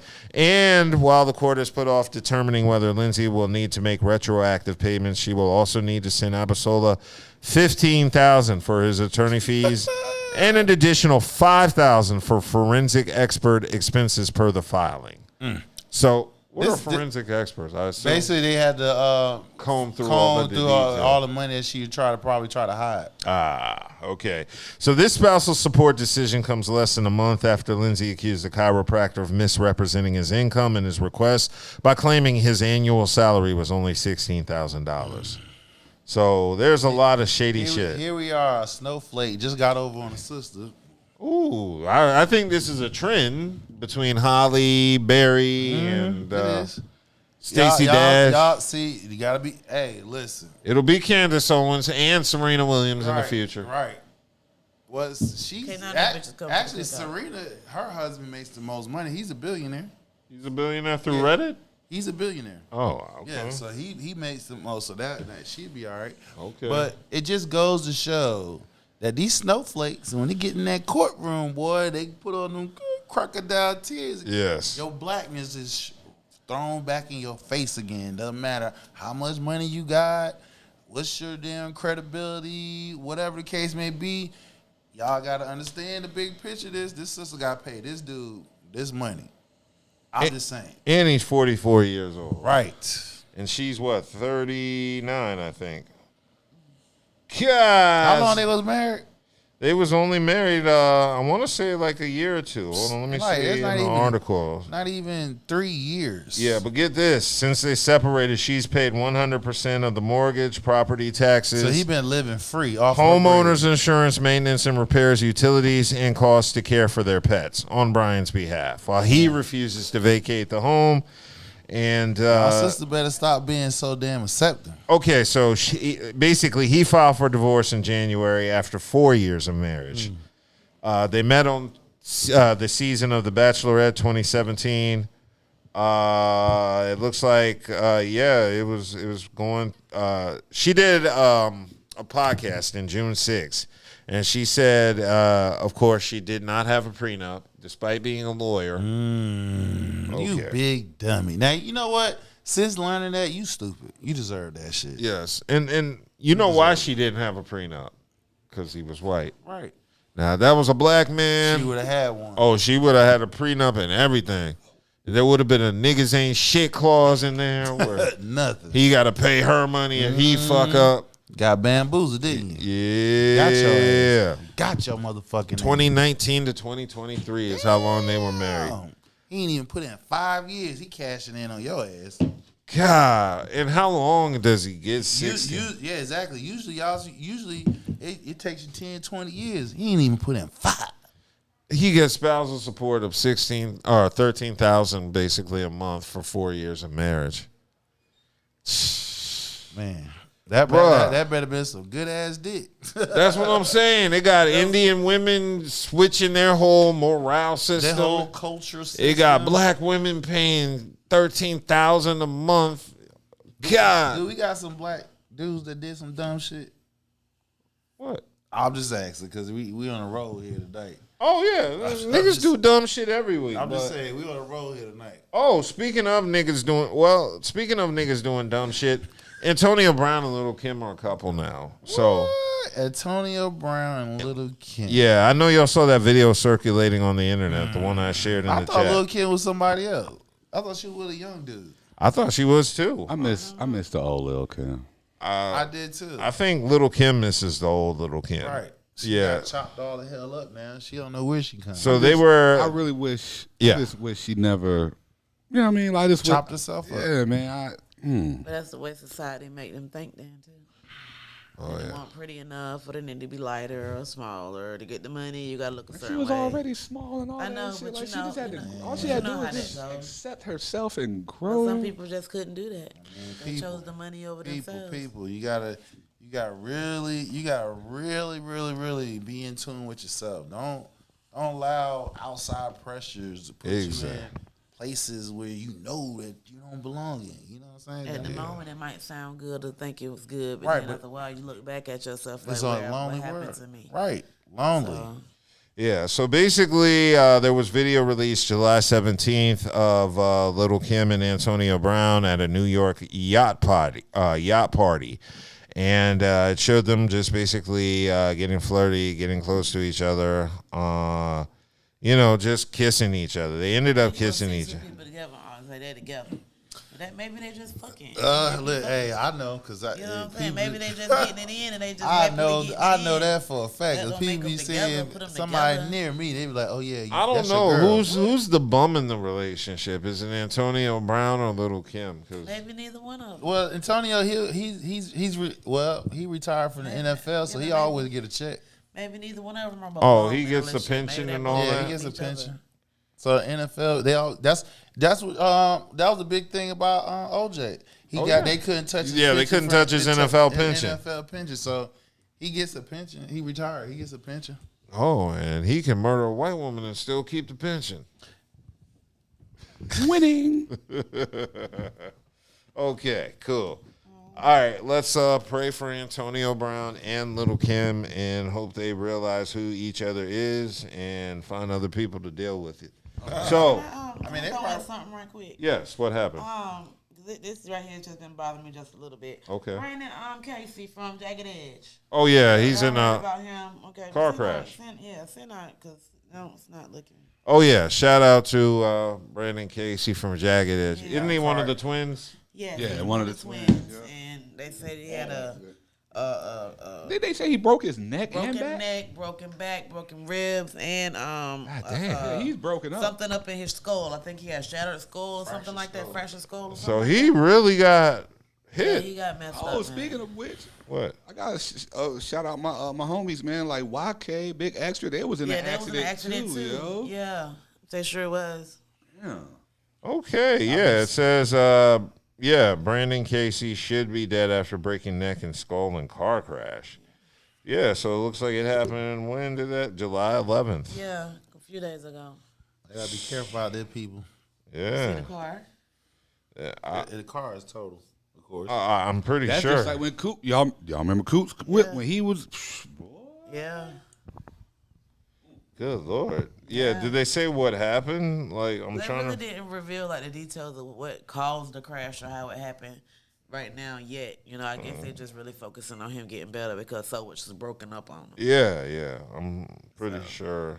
Yeah, that's... But they did say that he went. I don't know if it was actually him, but they said that he did go to social media and say that he was all right. But you know, I don't know how all right you're gonna be with a broken neck, broken back, broken rib. I mean, you Like, alive. I That's got one broken thing. Yeah, I'm alive. Yeah, but I got a broken back, and that shit hurt like a motherfucker. Like, I've broken some backs, so... this shit ain't no joke. nigga I'm here. trying to tell you. So, Dub, your back breaking ain't the same as their back breaking. I know. There's two different kind of broken backs. Yeah. They can get up and walk away. He Get can't- well, he get can't well, do that. get well. Yes. So yes, may he recover and get out that hospital. Hey, we got to discuss Cameron and Mace addressing Jay Prince because Oh God. I thought they dropped some real shit. I thought what they said was some of the realest shit. So Why is that when they was doing the same thing to Shakur? what? The same thing. They was talking about Shakur and everything, how they were getting Jay Prince staying in, say, hey, listen, I'm his manager. Y'all come holler at me. Y'all got a problem? Y'all come holler. That's all he did. That's all he said. Pretty much. But he called them little niggas or young. He called him a little nigga. That's a grown man. That nigga's a 3-time world champion. Can knock your motherfucking ass But he's out. like 25. Okay, so He's still a little nigga. Jay Prince called them little niggas. They little niggas to him because he older than him. But they all little niggas. Hurt them. No. Yeah, Jay Prince he's like well in his Cam 60s. and Mace are his peers, or you could say. No, they not. They No, our no, peers. they're our They're peers. our peers. Jay Prince is Jay Prince is like Oh. That's his like my dad- uncle, his- nigga. Like, he's his an uncle. daddy. like how they call me OG Yeah. out here. If I see what up, OG? Like I would Yeah. call that nigga OG. Right, exactly. So he did is not the my same. peer. He did the same thing what they did to Shakur. Well, Mace said he's not their little niggas. Well, just like That's fine. that's Just because he's a fine. grown That- man, he doesn't consider himself a little. It's nigga. like, so that's the same energy that Mace need to keep when he addressing another grown man. You call him a little nigga. You feel what I'm saying? So somebody older than you called you a little nigga. Like I said last week, I don't recall ever knowing Mace be a tough guy. he He's said never. that. He's never. He literally said that. He said his issue is he's always had issues with street niggas because he doesn't respect street niggas. Okay, well, see, he doesn't respect It's them, not- but he damn sure It's talking not like the tough guy thing. It's the way that they came. Yeah, we you have know, a second camera pointed at you. They came at him on some grown man ish. Like, you know. Really? You call another grown man a little nigga? But that's not it. What they're saying I is can you got slide mad it, because you didn't like the take that he No. gave. You use a term. You call him a little nigga. You call a champion what a little nigga. What he said was y'all were talking to them like they were your little nigga. That's what they said. I listened to it a couple of times. Right. He never called when he said y'all are talking to us like we're your little niggas. That's when he said, "Listen, little nigga," because that's how he was talking to them. They weren't calling him a little nigga.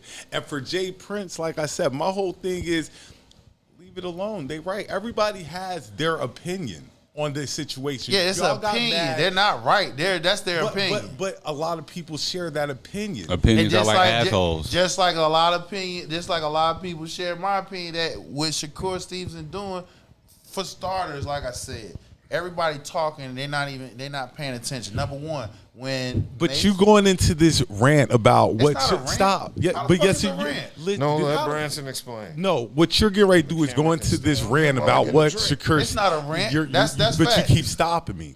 What you're getting ready to do is tell me that Shakur Stevens has won 3-time champion. All that that's great. Right, he's What a they're- champion. That's great. You don't dress a champion, Bro. What man address another champion as a little nigga?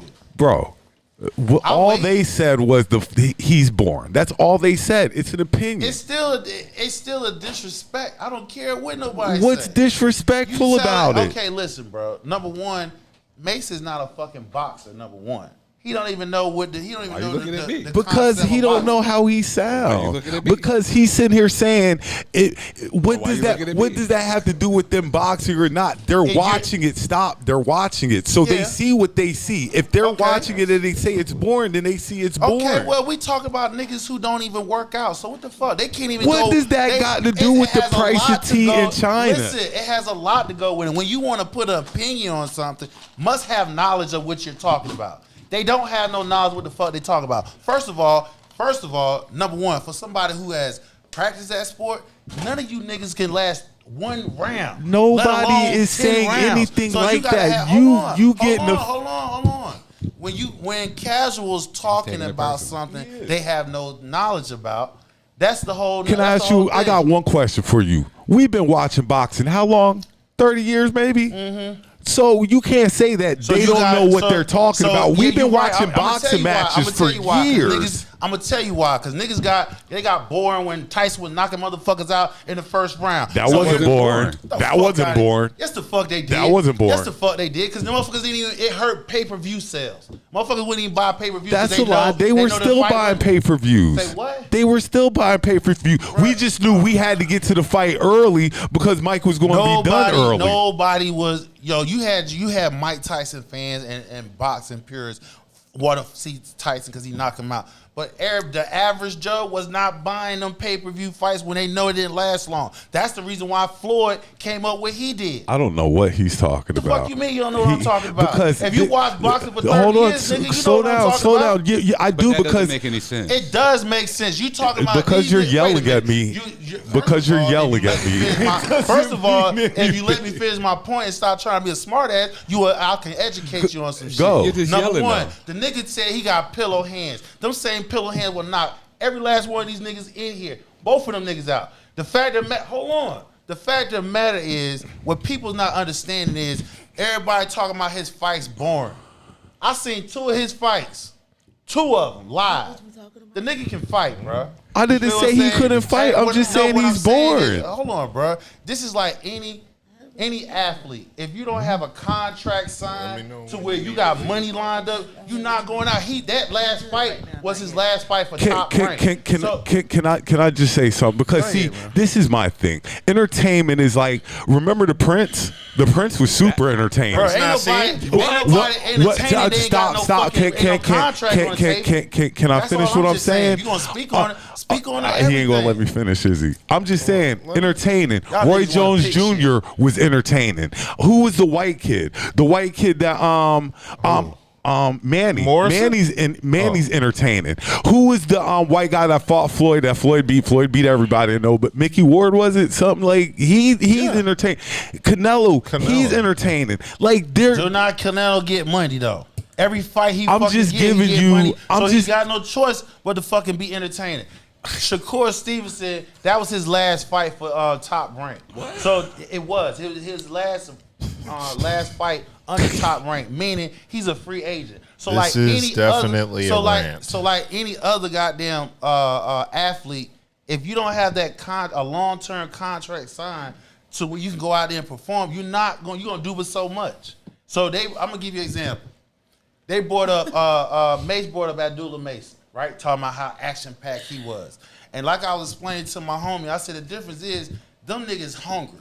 They just now getting in the game. Shakur is established already. You feel what I'm saying? All he waiting on his first big fight. Just last year, niggas was talking about how Tank ain't fighting nobody. Tank ain't doing this and this. He got 2 fights. Now Tank is the face of boxing. That's all Shakur saying. Put somebody in front of me worth fighting, nigga, and I can show y'all what I can do. But, so all this but shit. This is the thing. But it doesn't matter who you're fighting. Fighting down. So he ain't fighting that. He did just enough. He did just enough. But so whose fault is it that you're not entertaining? Because you're sitting here explaining why he's not entertaining us because you're trying to get this contract. What I said was, okay, nigga, you ain't going to work if they ain't paying you no fucking money. I don't give a fuck I don't give a damn how dedicated to you are to your job. If that check ain't coming in, you're gonna do with so much. But if but if they're going to pay you big money, anybody. But can I they're ask not paying him. I just said that was his last fight under top rank. So he's a free agent. But what I'm saying is, so if you know that your thing's getting ready to go up, don't you want to go out with a bang and stuff that way? No, because what you're missing is, outside of these 2 fights that everybody's talking about, his last 2 fights, he had TKO. He knocked both of them niggas out. That's how short term memory niggas get. They forget about it. Out of his last 4 fights, 2 of them was TKOs, and the other one 2 of them won by decision. So the last 2 he won by decision. What you're saying? The last 2 he won by decision. And and out of 4 fights, he got 2 TKOs and 2 decisions. And this is a what have you done for me lately though thing. What have you done for me lately? Bruh, so again, since it's his body, since it's his career, he move that shit how he want to. That's the whole thing. He not moving for the fans. The fans don't cut that check to a degree. Boy, you crazy as hell. They don't. I'm gonna tell you why. If the promoters don't put them out there to where they can fight, the fans can't do a goddamn thing. Why we waiting on a lot of damn fights that we haven't seen yet? Because Boy, that sound crazy. Bruh, the fans are who you pay don't even your make sense thing. right now. You don't make sense. How am The I not fans making don't- sense? listen, if the fans the don't show up, fans how are you don't- going to get paid? If the promoters don't put the fight out, the fans don't make a goddamn That means the difference. fans don't want to see it. They're not going to pay for it. Fans, what you mean? If the fans like you, they're going to come see Right. you. That's what you get paid for. This is why I say everybody, if you follow boxing, right? He went down the whole top 10 in his damn division last year saying, let's get a fight together. Every last one of them ducked him. Every last. From Haney to Cambosa and them. Now all of a sudden, we got somebody who career, he's pretty much a one-hit wonder. We only know about Mace because it got Don't play Mace. Don't play Mace. Don't play Mace. Don't play Mace. How old are you? Because at one time Mace was one of the biggest rappers around. Really? Was he? I don't remember he was the biggest rapper around. Dove. No, I don't remember Mace was the biggest rapper around. Mace was big, man. Dove. You can't. Dove. Like Mace you was big getting because up he here was- talking Mace was crazy. big because he was attached to Biggie, nigga. When he was by himself, what? Yeah. What? You bought any Mace's album? Yes, I bought his first album. His baby one. first How many albums did Mace come out? Who cares? I When do. Mace You dropped, do. you're You saying bring he it up. wasn't a You big said rapper. his- No, no, baby. If you talk You're about his saying career Mace like wasn't that, a big how rapper. many Mace fucking was a albums big did rapper. Mace have that's worth talking about?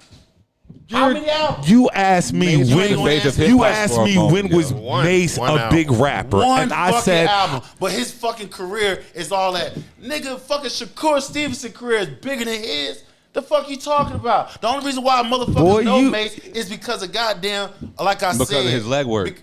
What leg work? He got one album. You're talking bro, about albums. but But see, what about all the you're songs, talking, the tracks? You're talking Not just off the crazy. See, album. you don't. Man, y'all watering down. Battles, So, all that. hold no, on. no. Stop. All that goes. So what all about that. so what about people like Big Daddy Kane? No. All Carry that. Us What about One, that? who That's got cool. album after Those are album after juggernauts. album? But that ain't Them got. niggas, yes. But So how- Juggernaut. You're right, not. so how is y'all you're saying not his understanding career- what we're saying. And those Mace are was pioneers. a huge rapper when he first came out. He wasn't no just anybody rapper. This the same. Listen. Harlem World. Yes. It will. Okay. All right. Tell me All what right, you here we want go, from here me. we go, here we go. Like what, So one you're album. playing Mace. Niggas, come on, one You're album, playing bro. Mace. One album. So you telling me one album that put him where? Is that the Lauryn Hill effect?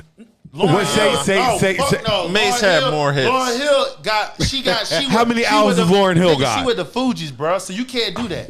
She got music with the Fugees. He's part of Children of the Corn. If you want to do that, like come on now. Come on, man. You can't use children. of the Why Corn. can't? Man, go ahead, bro. You Mace is I on the can't Harlem. respect your opinion Mace is now. on the Harlem album, and Mace he was a big star when he was a came out. superstar. Like he was. Like I don't know He where was a this is. superstar because of Biggie passed. no because. That's what. It's that, no that put him up- because. what? No, he wasn't. Are you serious? I'm dead ass Bruh. serious. Man, listen. Let me give you something. Let me tell you who else came out that same year Mace came out.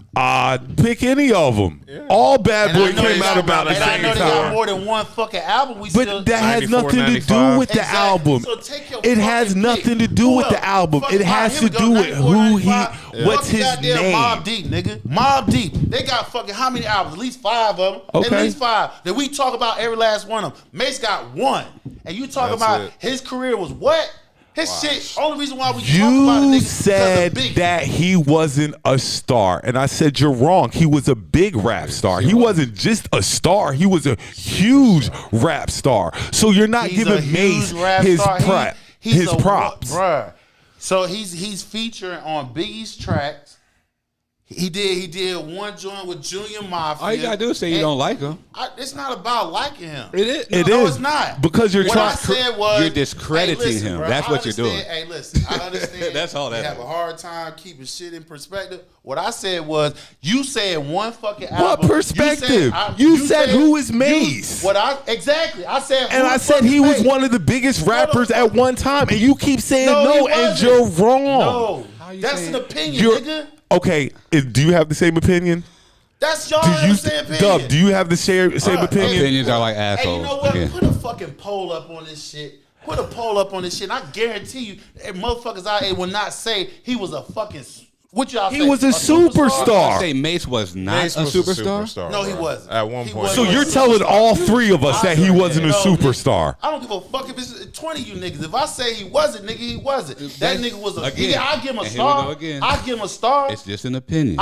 You're right. You're It's yelling my at us opinion. like it's going to change. You're not You're intimidating me and by you're yelling. not changing my opinion. He But said you're still he yelling. just sat right here and said, "So you mean to tell me it's 3 of us?" I don't give a fuck No. if there's 100 of them. If I said this, if I said a nigga ain't, he ain't. And I got You wanna discredit him. just like you got. That's why I asked the man put a goddamn poll up, and And it'll speak for if the itself. other 100 people, like you said, say bro, that Mace was I a still don't. superstar, I said he ain't shit.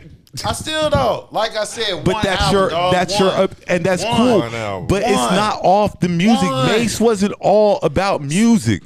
Mace wasn't all about was music. fashion. He was fashion too. He brought the pretty boy now, rap to the game Now y'all too. want to bring nigga? We was talking about career. That's So part of the career. What are you talking about? Please, okay, so With the so shiny here we are. suits? So describe what?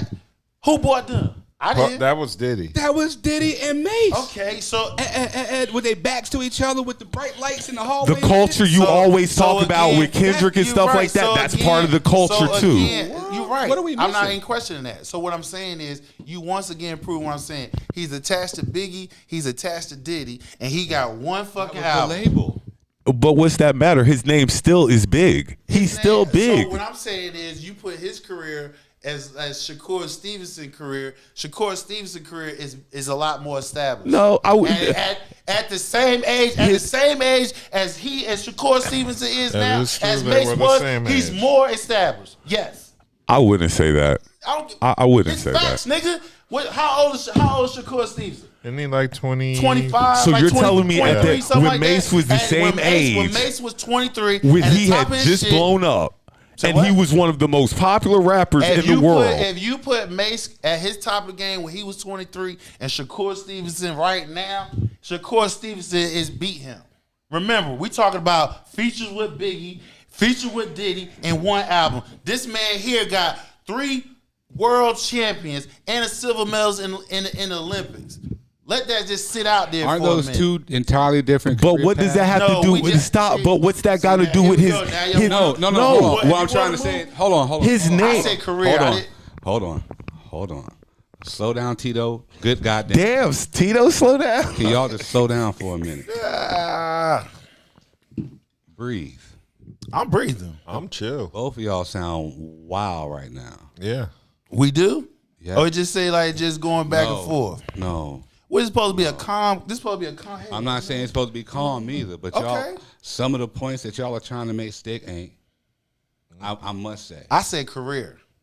I said We're career. talking about, this is what, 2024? Yes. Mace hasn't had a song since the 90s. Right. Exactly. And, but the same year he hold came on. out. The funniest thing about this is, why is this nigga still relevant then? Why he's relevant? Hold on, let me hold on. He got Hold a on. podcast. Why is this nigga still relevant in Did he? today's age if he was never a superstar, or not even a superstar, a He's star? attached to people. You proving my point. That's why he's relevant. The same niggas he was attached to. Relevant? Diddy? He was attached to Cam, Diddy. he was attached He's a to Diddy, Diddy. and he was attached to Big. Come on, his attachment thank is you. more to So Cam by than me. Listen, bro, standing by his. His remember, attachment is this more nigga to Cam than confused. me. Remember, No, this who's is the same confused? You're confused confused. nigga that went from nigga. I ain't confused. You're talking about he's more I'm attached to far from Puff confused. than Cam? To me, he's I say more what? attached to Cam than he is Puffy. By far. How so? What do you Please mean, explain how this. so? When he's on, you telling me? You remember him and you Diddy tell- were beefing. Say Stop. what? Hardcore beefing Say just what? to get his shit back. He was on. If he Mace wasn't- and Diddy if were it wasn't beefing for heavy. Diddy, you wouldn't even know nothing about him. That's a lie. That's a That's lie. That's The a fuck lie. you talk- So you ain't know nothing. Time come out. on, bro. You What can't would- You tell knew a about- hip hop so head now and you he's not telling gonna know me- nothing so now about you Why? telling See, me- if you so now stop you telling yelling, me- if you so stop now- yelling, no. what was Cameron's first song? Wasn't it Horse and Carriage? Who was on Horse and Carriage? Mace. So hold So, on. No. Whoa. Before he was So on. who was Stop. out? So Stop. who- no, fuck Before that. Who he- was out with before? Diddy Who was for the out? Diddy was money. out well Before Cameron. The fuck you talking about? before he got on this hot streak that we're talking about with Mace, he was known for Horse and Carriage with Cameron. Am I correct? Yeah. Thank you. So he's more associated to Cameron than he is to Puffy. To Really? hip hop head. Well, he was. You said yes. Yes. Children of the Corn, then Horse and Carriage, then he blew up with Puffy and them. And that's what I'm trying to get you to understand. He went to Diddy for the money. Everybody knows this. He needed that signing bonus to further his career. So and again, that's where the superstar part comes in at. But then all that shit started crumbling quickly, and then you get all the other stories, Atlanta Mace, and all that from there. Mm-hmm. But like Buddha said, how is he still relevant 20 years later? Because his name still rings. Him and Cam made themselves relevant. They on because their names ring. Their names ring on a podcast, yes. Because they used to be some of the world. They ain't making no. They don't have because they've graduated from music to another avenue. That's what rappers do. Smart rappers. Most rappers are not rapping 20 years into their career. Before this fucking podcast, you ain't fucking talk about no goddamn Mace because the nigga was supposed to be a goddamn pastor. Last time we checked, but you still knew what he was doing though, right? You still knew what he was doing, right? Dude, I didn't know the fuck. You just said he was a pastor. I knew that after he decided he made a damn announcement saying he leaving hip hop to be a damn pastor. That is true. So he made that announcement. So, but still, but the same person, we didn't know about, the same person we didn't know about, or want to be born again. He don't even know what the fuck he wants. That has nothing to do with what does that have to do with who he is? Hold on. That just means you do know who he is, what he used to do. And you've basically followed him up until this point now, and now you're like, I'm discrediting this. You just told us everything. He was a rapper, a pastor, and now he's a podcaster. I said he made when I found out, when you found out. No, when he decided. I've known for a long time. About, bro? Everybody knew when the fuck he decided to say, "Hey, I'm checking out a Bad Boy." I'm deciding that was news. That was culture news. So I don't want to hear that shit. You knew it. Because why was it news though? He said it. What made it? What made it so much of a big deal? Why was it such of a big deal? It wasn't a big deal to me because, like I said, I didn't listen to him like that. That's cool. But why was it a big deal to everybody else then? That's then, like I said, then it's a numbers game then, bro. Because it's not a one-sided thing. Because everybody didn't find that. Everybody, nigga, I don't give a fuck. Everybody didn't find this nigga a motherfucking like that. Like I said, nobody didn't do that. Buddha said you tried to discredit Mace. Ain't what nobody you did. tried to discredit Mace is bigger than you're giving him credit for. They sat there, told another grown man talking about he was a little nigga. Then another grown man older than them said, "Hey, you little niggas got a problem. You come holler at me."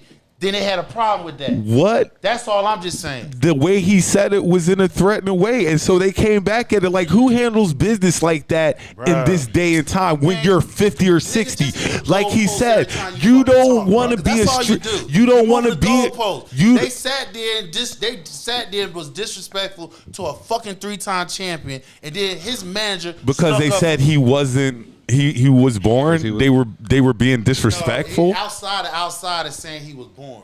When you start saying the nigga hands his pillow, that's disrespect. They said that was the nickname that had been given. They didn't come up with that. They said that was the nickname that they had heard people call him. That's all. So if you want to be the bullhorn and speak for a motherfucker, then wear that shit. So he said it. So the man didn't like it. So he said something back. So what? You gonna go fight Cam and Mace now because they said something you ain't like? That nigga born. They talking shit. He talking shit back. That's all he doing. They talking shit. He talking shit back. The fact of the matter is, any we old heads, we know what time it is. You disrespecting a young buck, they gonna get at you. Just like when you was young, when the old head disrespected you felt like this ain't that era. Who's moving the goalposts? What are you gonna do to Cam and Mace? Like you gonna get back at him? How? What the fuck? You gonna call him names? They ain't gonna do nothing to him. They did what they said. Nobody's doing nothing. Everybody's talking shit. They said what they said, and their point stuck. You're boring. He said what the fuck he said. You're he mad. getting money. They're getting money. So what the fuck the issue is? Okay. They still gonna check in. What? Check in with who? Every time he fucking fight, they still gonna look. Yeah, book it. Because they need it for content for their goddamn podcast. Yeah. You know what's fun? You know, they were the ones really promoting the fight, and they watched the fight, and that was their assessment of the fight. They were the ones hyping the fight up before it started. Like, they were really... They were the ones hyping it up. The whole thing. And then they were disappointed. That's all they were saying, like, yo. That's fine. But I was like disappointed. I said, again... I should have been more entertained by the fight. Boxing is an art, okay? It's not always coming in slugging that shit out. Sometimes, nigga, Yeah, if we've you seen can't, money. if you can't We've hit seen money me, fight for if years. you can't hit me, nigga, you can't hit me. That's Why money the fuck I Mayweather. gotta risk even more risk when a nigga can't hit me? If that's the way, That don't make if sense. that's the way you want to go about your career, that's fine. And it's fine. It's But going to be critiqued. you're going to be And you critiqued get- for how you handle Nope. it. Now, gonna if get you can't, critiqued whether- Go ahead. you're right. That's just like Floyd. Floyd has never lost. What's my man ever. name? What's my But man name? what's Floyd's critique? Floyd gets critiqued. He's never Floyd lost. is considered boring. Okay. And is what's your Do boy? people Ennis- still- Boost Ennis for last week? Let his hands go. We'll get hit. Niggas was complaining. Damn, Boost, you that? And Shakur came out. See, look. Damn. First you tell a nigga to let his hands go. When you let your hands go, that means there's more of a risk you're gonna get hit. That's what it is. You're boxing. You get hit when No, you box. don't. Boxing. See, that's how you know you're a casual. You don't know. Boxing is when boxing is about scoring points, bro. How many times I can hit you and how less you can hit me. Get out But of the you way. still get hit though, right? Every now and then, he didn't get his. If you saw that fight, you saw. So that you're nigga saying hit you him. get hit because you're Every now and boxing. then, if you good enough, like Floyd and him, you don't get hit. But Niggas like I can't said, hit you compared him to Floyd. I said Floyd's biggest knock is he's I boring. gave two examples of two people who has boxing technical skills where you can't hit them. So they don't have to take the risk of trying to knock you out, especially dude in that particular fight, he was running. Shakur was really chasing him down. Can I ask you a question? That's how I know Can y'all I niggas can I don't be ask you a watching question? fight. I watch boxing, but If you this is do, my then- question to you. This is my question to you. Would you rather see 12 rounds? Lord God, if they went 15, or would you rather see 5 good rounds and I somebody said get 12, out? Let me nigga. finish. 12. And see 5 and somebody get cleaned. Which one? 12. 12? What would you take? 12. I want to see somebody get their clock clean. I want to see somebody Then get go watch clean. MMA. That's what you watch. And You that's wanna- why you wanna see- MMA is taking that's over what boxing. That's the sport is. MMA is all about who gonna knock who the fuck out first. You gonna slug it out. Boxing is different. Boxing, the art of boxing is I hit you, you try to hit me. I would think that's you try MMA to swing too, at though. me, you hit, or if you do hit me, I'm counting. That's not your MMA? hit. Say what? That's not MMA? Isn't that fighting in general? I would think that's fighting. MMA is straight up combat. Meaning there is some skills to it, but a lot of the time, But you don't want it.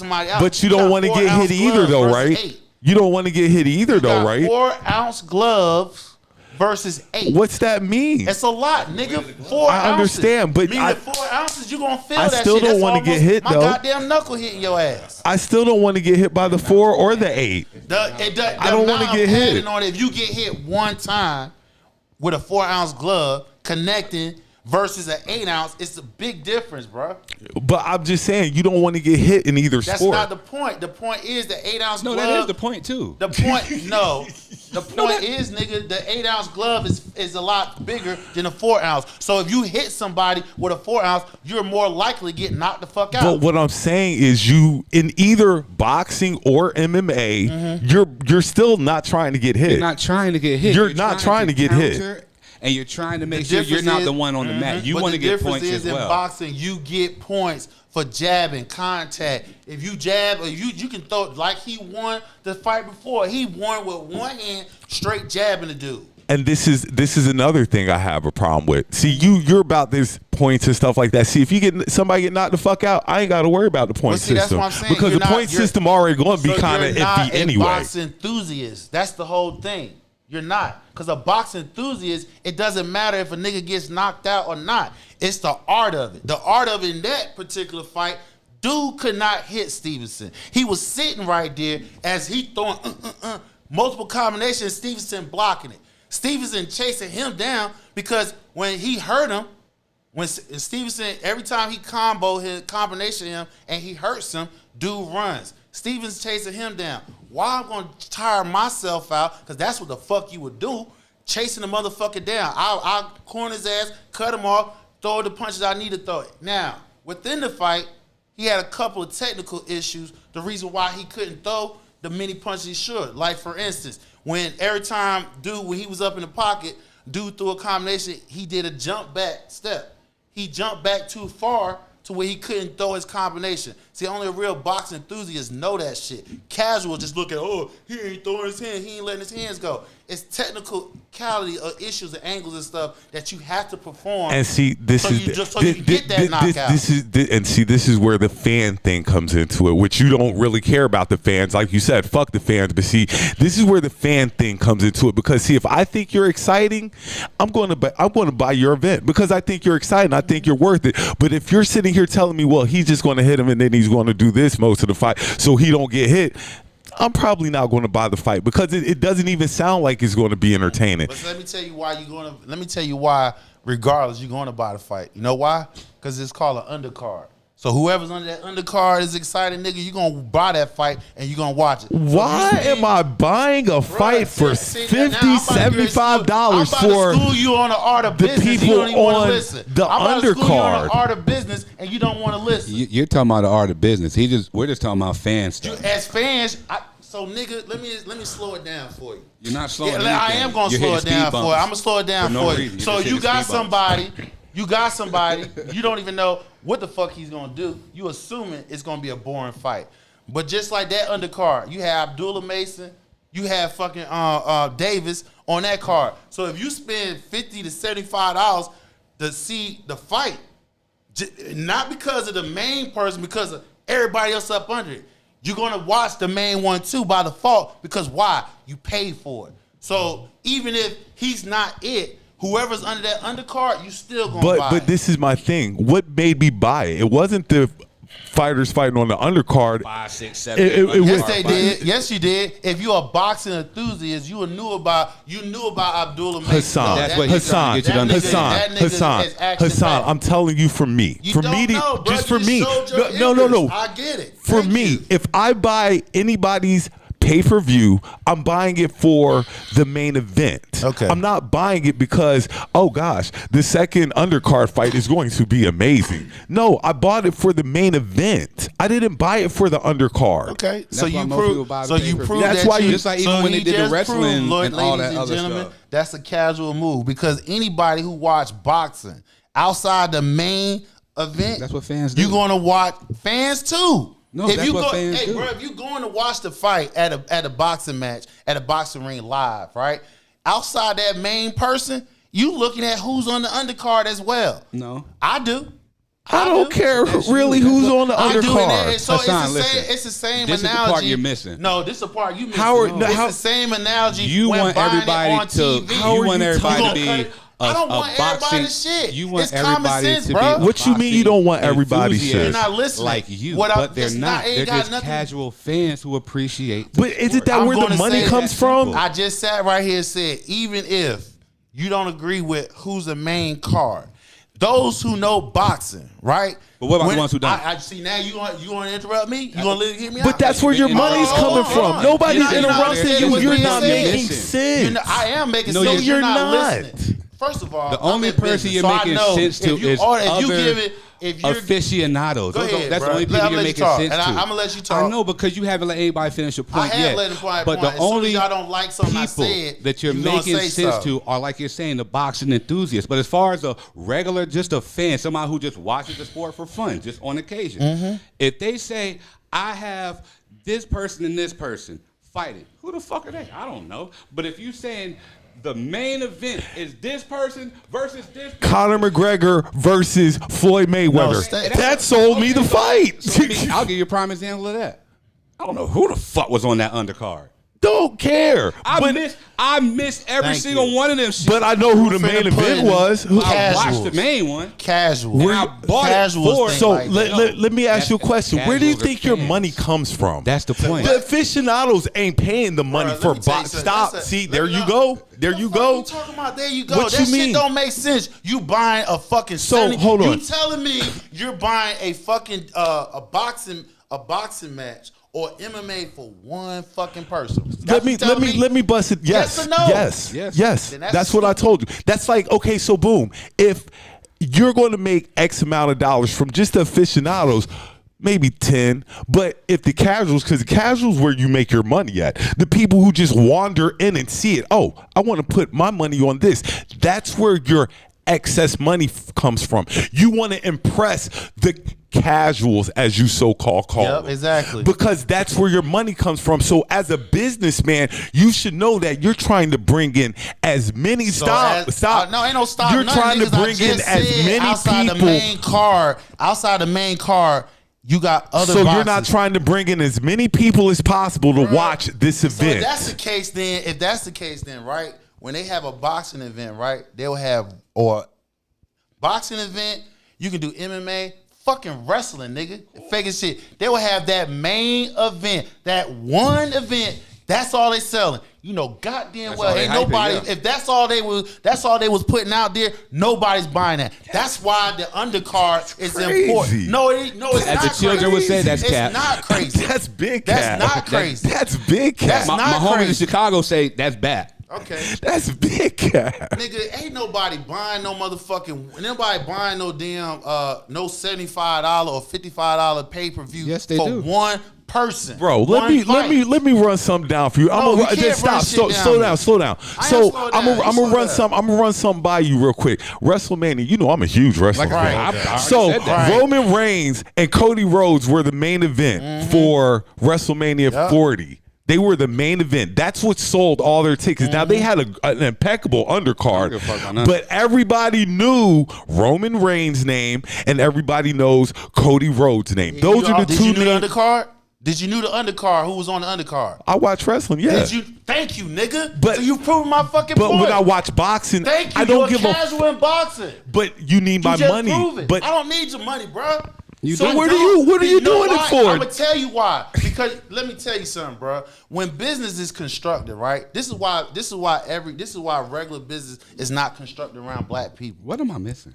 What are you missing is he's trying to sell me on this shit as the fact that if Shakur Stevenson on the main card, right? Nobody's gonna watch it. And what I'm selling him is yes, it will, because if you got just the undercard that he had on that particular fight, if you are a boxing fan, hell, you could be a casual. A casual means you know at least 10 or so boxers, especially the top end ones. So on that undercard, you had Abdullah Mason. Don't know him. Because you don't in boxing. No. That's why. And you got Davis.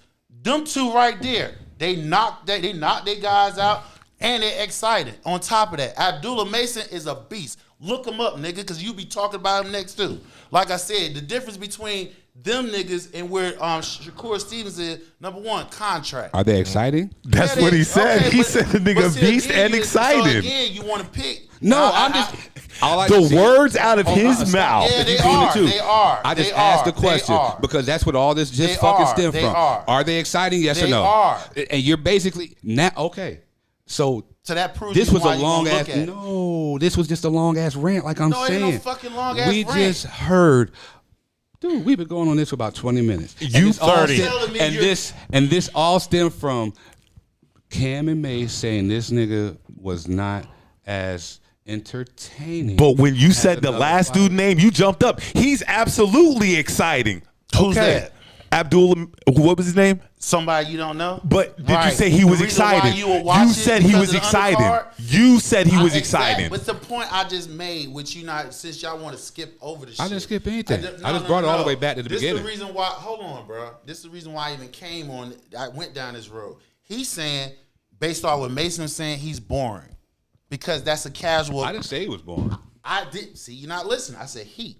Branson said, based off what Mason was saying, he's boring. So what I'm saying, that's from a casual standpoint of opinion, which he's entitled to. For those of us who knows boxing, what he did was a masterpiece. But y'all don't know that shit because y'all want somebody to get knocked out. Boxing doesn't work like that all the time.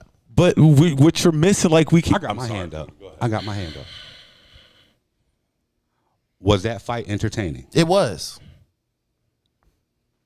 Because not too many niggas. It was. It was. You know why? Because how many niggas can go without getting hit one time? But you just said that the other people fight was entertaining. And with enthusiasm and everything. But when I just asked you about that, you was like, oh, this was a masterpiece. Why shit goes as long as it does, because you niggas. No, there's a difference between masterpiece and entertainment. You want to pick off what I'm saying. Let's listen to it as a whole what I'm talking about. I just want clarity. I'm giving you clarity. Stop But doing this. he keeps saying this. He keeps saying the aficionado and the casuals, but the casuals are the most important people. You don't even know who the fuck was on the undercard. And I know, you're right. So what I'm telling you is, this is from a business standpoint, which you don't have no knowledge of. So let me school you right quick. I know that I want to make up all the money I can. Bro, I'm telling you this. You just proved my point. I know in business I want to make all the money I can. About WrestleMania, he told me, yo, outside the big name cards, he named everybody that was up under that shit. Why you named that shit? Because you was into it. So because you was into it, even if you didn't want to see the rest of them, you still would by default. Now, because you're not necessarily. Yes, the fuck, bro. How the fuck you know all their names then on the undercard if you're not into the damn sport? Because he watches wrestling. So what I'm saying is, if you take the same energy, did it for boxing, you would have knew about Abdullah Mason. You would have knew about Davis. So what I'm saying, hold on, follow me. So what I'm saying is, if I'm a promoter, and if I'm putting on somebody that's probably in opinions, those fans' eyes, that he's boring, that it's not entertainment, guess what? I just named you 2 boxers that I know that people know they're going to come out and see. So guess what? Even if you feel like this person right here is boring, you still going to look at the shit because why? These other 2 niggas up under there. And on a boxing, and if you go to boxing, they have at least 7 fights before the main card. I rest my case. Go ahead. Okay, Buddha. Don't yell at me. Well, don't be saying shit talking yelling. about like, hey, I'm ranting and shit. I'm like, cause that's some sly ass shit too. The So I'm gonna chat give it back says you're to you. ranting. The chat says he's ran. He ran it. So let's get something I straight. mean, we've been talking on this for about 35 minutes. And this is all I'm trying to say, because you're trying to. I'm not trying to do nothing. The casual is the most important. All I'm doing Let is him defending his point of view. I'm not trying to convince nobody. Let's get that straight. You're downing the casual when they're the most important person. No, I'm not. in What the- I'm saying is this. you can have With an opinion, every- but if you don't know nothing about the sport, then you talking silly.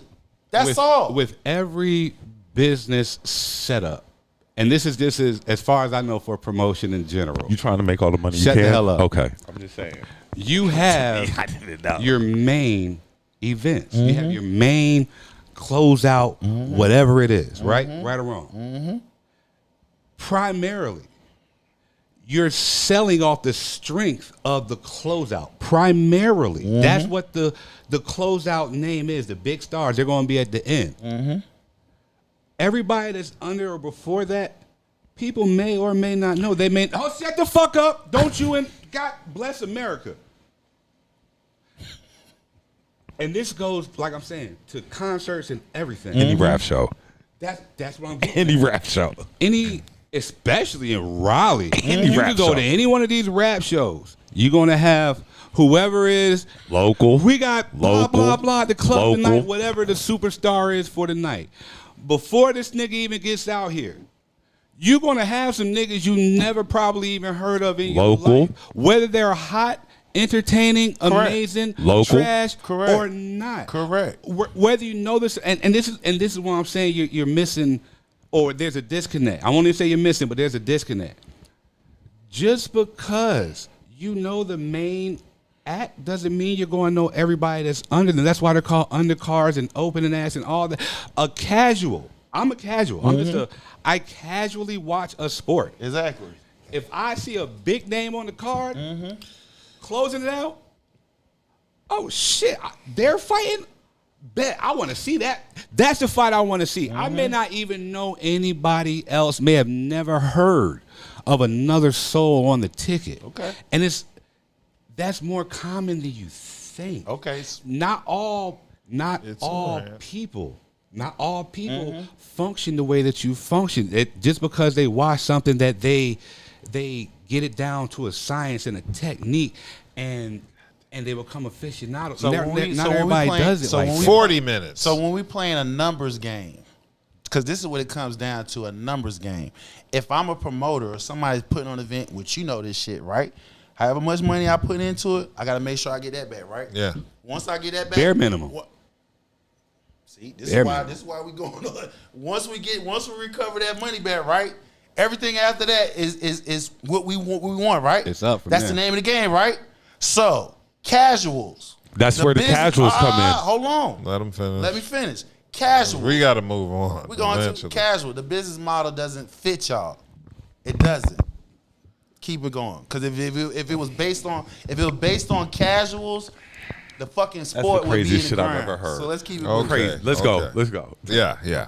Okay, after that 45-minute rant, and the chat, Rant, 5 not a people have said it's a rant, so you can't disagree with that many people in the chat. Numbers said he don't don't fucking matter. rant. Numbers don't matter. Okay. Numbers don't matter. Hold Fuck on. that shit. Let's move on to sports. Okay, so it was announced Skip Bayless is leaving Undisputed. He got fired. Bye. How did he get fired? Low numbers. Well, I don't think that's fired. It was after 8 years he's decided to leave after the debacle Like I said, of you Shannen. can't turn people that you think we want to hear their opinion from when you had for sure people we wanted to hear their opinion. So you had Stephen A. Yes. Then then you went to Shannen. Yes. Now you give me Lil Wayne, Michael Irvin. Well, Mike's all right. Irvin's all right. Paul Pierce, Keyshawn Johnson, Keyshawn He's Johnson, fine. Keyshawn's straight. Richard Sherman, Richard. You know no. like that. So you're Rachel Nichols, She been there. Paul. you can't make all these people celebrities like the ones you had, and you're trying to do that again. But Lil Wayne's an amazing rapper, one Yes, of the he is. greatest of all time. Do I really care about his opinion on sports? No, Not really. I don't really care about his opinion on rap, to be perfectly honest. Right, 'cause I don't listen to him. But like, it just shows that Skip, that it's not with him no more. People used to care about it. He wrote a cowboy band. All we're going to hear about is the Cowboys and stuff like that. Like, he wrote it into the ground. Well, And just like it's Stephen A. over. doing. He does the same thing. Yeah, he does. He disrespected his way out of his position. That's what he did. Skip Bayless. And Stephen A. did respond on a rant. Did you get a chance to see Stephen A.'s rant? He was just basically letting everybody know Skip and him are cool, but what they had was in the past. Do not look for. Oh, he's not coming to ESPN. Yeah, well, he's not coming to ESPN. That's because exactly- he's rubbed too many people wrong Bad. over there. Yes. So he's not coming back there. So Skip Bayless might have saved Stephen A.'s career, as they say, but yeah, Stephen A. wanted to let it be known that Skip Bayless and Stephen A. together as a team is just not going to happen anymore in the near future. So all those folks looking to Stephen A. got what he needed. He got that slingshot. Pew, I'm out of here. I'm not going back to him. That's crazy talk. yeah, he said there's no negativity or shade being shown at Skip Bayless, but I have moved on. So yeah, Stephen A. is sounding like a bitter ex-girlfriend. And I mean, let's be honest, Skip had a hell of a run. Yeah. Even if it's over, but his run was in sports media. But the truth Unheard is, of. had Shannen not left, the show would still be doing good because I actually liked Undisputed when Shannen. when Shannen was there, I believe that. I can agree with that. With if Shannon would have stayed, it would have still 'cause been he doing he good. brought the balance. He did. Yeah. And he's outside of just that. So, he brings in other casual, shall I say. Maybe it's just me, but I don't like Shannen on ESPN. He With brings Stephen A. casuals into it. That's right. To Stephen I A. had to throw that. You know man, me. it's all good. But no, shout out to Skip, but all good things must come to an end. But eventually. Skip is 72, so I'm pretty He's sure running he for wants to lay president it next, down. obviously. He wants to lay it down. If I was 72, I'd just, hey, you got all Skip the has millions. to do right now is just go do a podcast. That's it. Yeah. That's yeah. it. All he gotta do is shut the fuck up. And Yeah, go he away. needs to. That's all he got. I mean, true, but for Skip to maintain what he does, he's still going to have the same viewers he had. All he got to do is a podcast, and he'll be fine. That's Yeah. all he wants to do anyway. Yeah, so, hey, good luck to Skip Bayless, but he fucked his own shit up by disrespecting Shannen. And once that happens, that signaled the end. But we're going to keep it moving because Jaylen Brown has been in the news for a few things this week. I guess number one is him showing up at the Summer League with two baddies on his arm in the form of Angel Reese and Kaiser I ain't even going to say her last name. He showed up with 2 women on his arm. One of them I was Angel. so dedicated to knowing her name. I actually watched a couple videos on And the still can't get it pronunciation, right. And I was so focused on her first name of Kaiser, I forgot to look at the video that said her last name. So I'm just calling her. That's Kaiser who he was there G. with. He was there with Angel and Kaiser. Angel and Kaiser. Okay. That man, do you know how many disgusting scenarios I keep thinking about in regards to what I would have done if I was Jaylen Brown? He might Do you have. know he had both their annual salaries in his back pocket? He probably does. One finger in the right, one finger in the left. One finger in the pink, one in the stink. And then you pull them out and you cross them and make them smell each other. 2 in the stink, 2 in the pink, 1 in the stink. Hey. Yeah, so Angel Reese was out there looking mighty thick in her rolled up shorts. And that's something the chat needs to recognize, because every time we discuss Caitlin Clark and Angel Reese, every white guy that wants to stick up for Caitlin Clark starts getting into Angel Reese's looks, and that's not a battle you're gonna win. Yeah, Angel Reese. I don't understand why they try to do that anyway. Like, they try to belittle the black woman. Like, she's not an attractive young lady. Like, she's just big. Like, you know, she's tall. She's tall. Well, then, you know, Big she's a and tall. tall is 2 different things. She's tall. She's tall. But they try to downgrade her. But she's a cutie. I think Angel Reese is very cute. Cute. And can ball. Fine as hell. Yeah, And she can fine. ball. Fine. She a baddie. She is fine. She ain't fucking with Kaiser though. Oh yes, she is. No, I gotta look Kaiser Yeah, up. that's legging. You know, that's bro. But they sit there and they try to put her down when and I don't put Caitlyn down. I think Caitlyn. But not only that, when it comes to it, those 2 young ladies, Caitlyn and Angel, have done something for the WNBA and that nobody else can. That nobody else has done, and it's a package deal. They both come together. So trying to down either one of them is crazy. Trying to down either one of them is crazy because they're both amazing at what they do. Okay, so it looks like Brown appeared to confirm his relationship with Kaiser when the pair walked together on July 11th at the SB Awards. So it looks like they go together. So what was Angel there for? Just to be seen? She was just there. I mean, you know, the All-Star weekend was this week. They had a game tonight and shit. So that's one. Hey, who All-Star. won? Who won the All-Star game? No, he was here.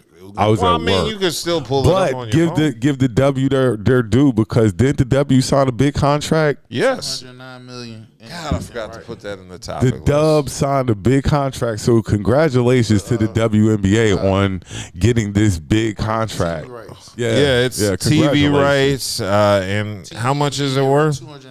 $209 million. $209 million. Yeah. It's the first time these ladies have turned a profit.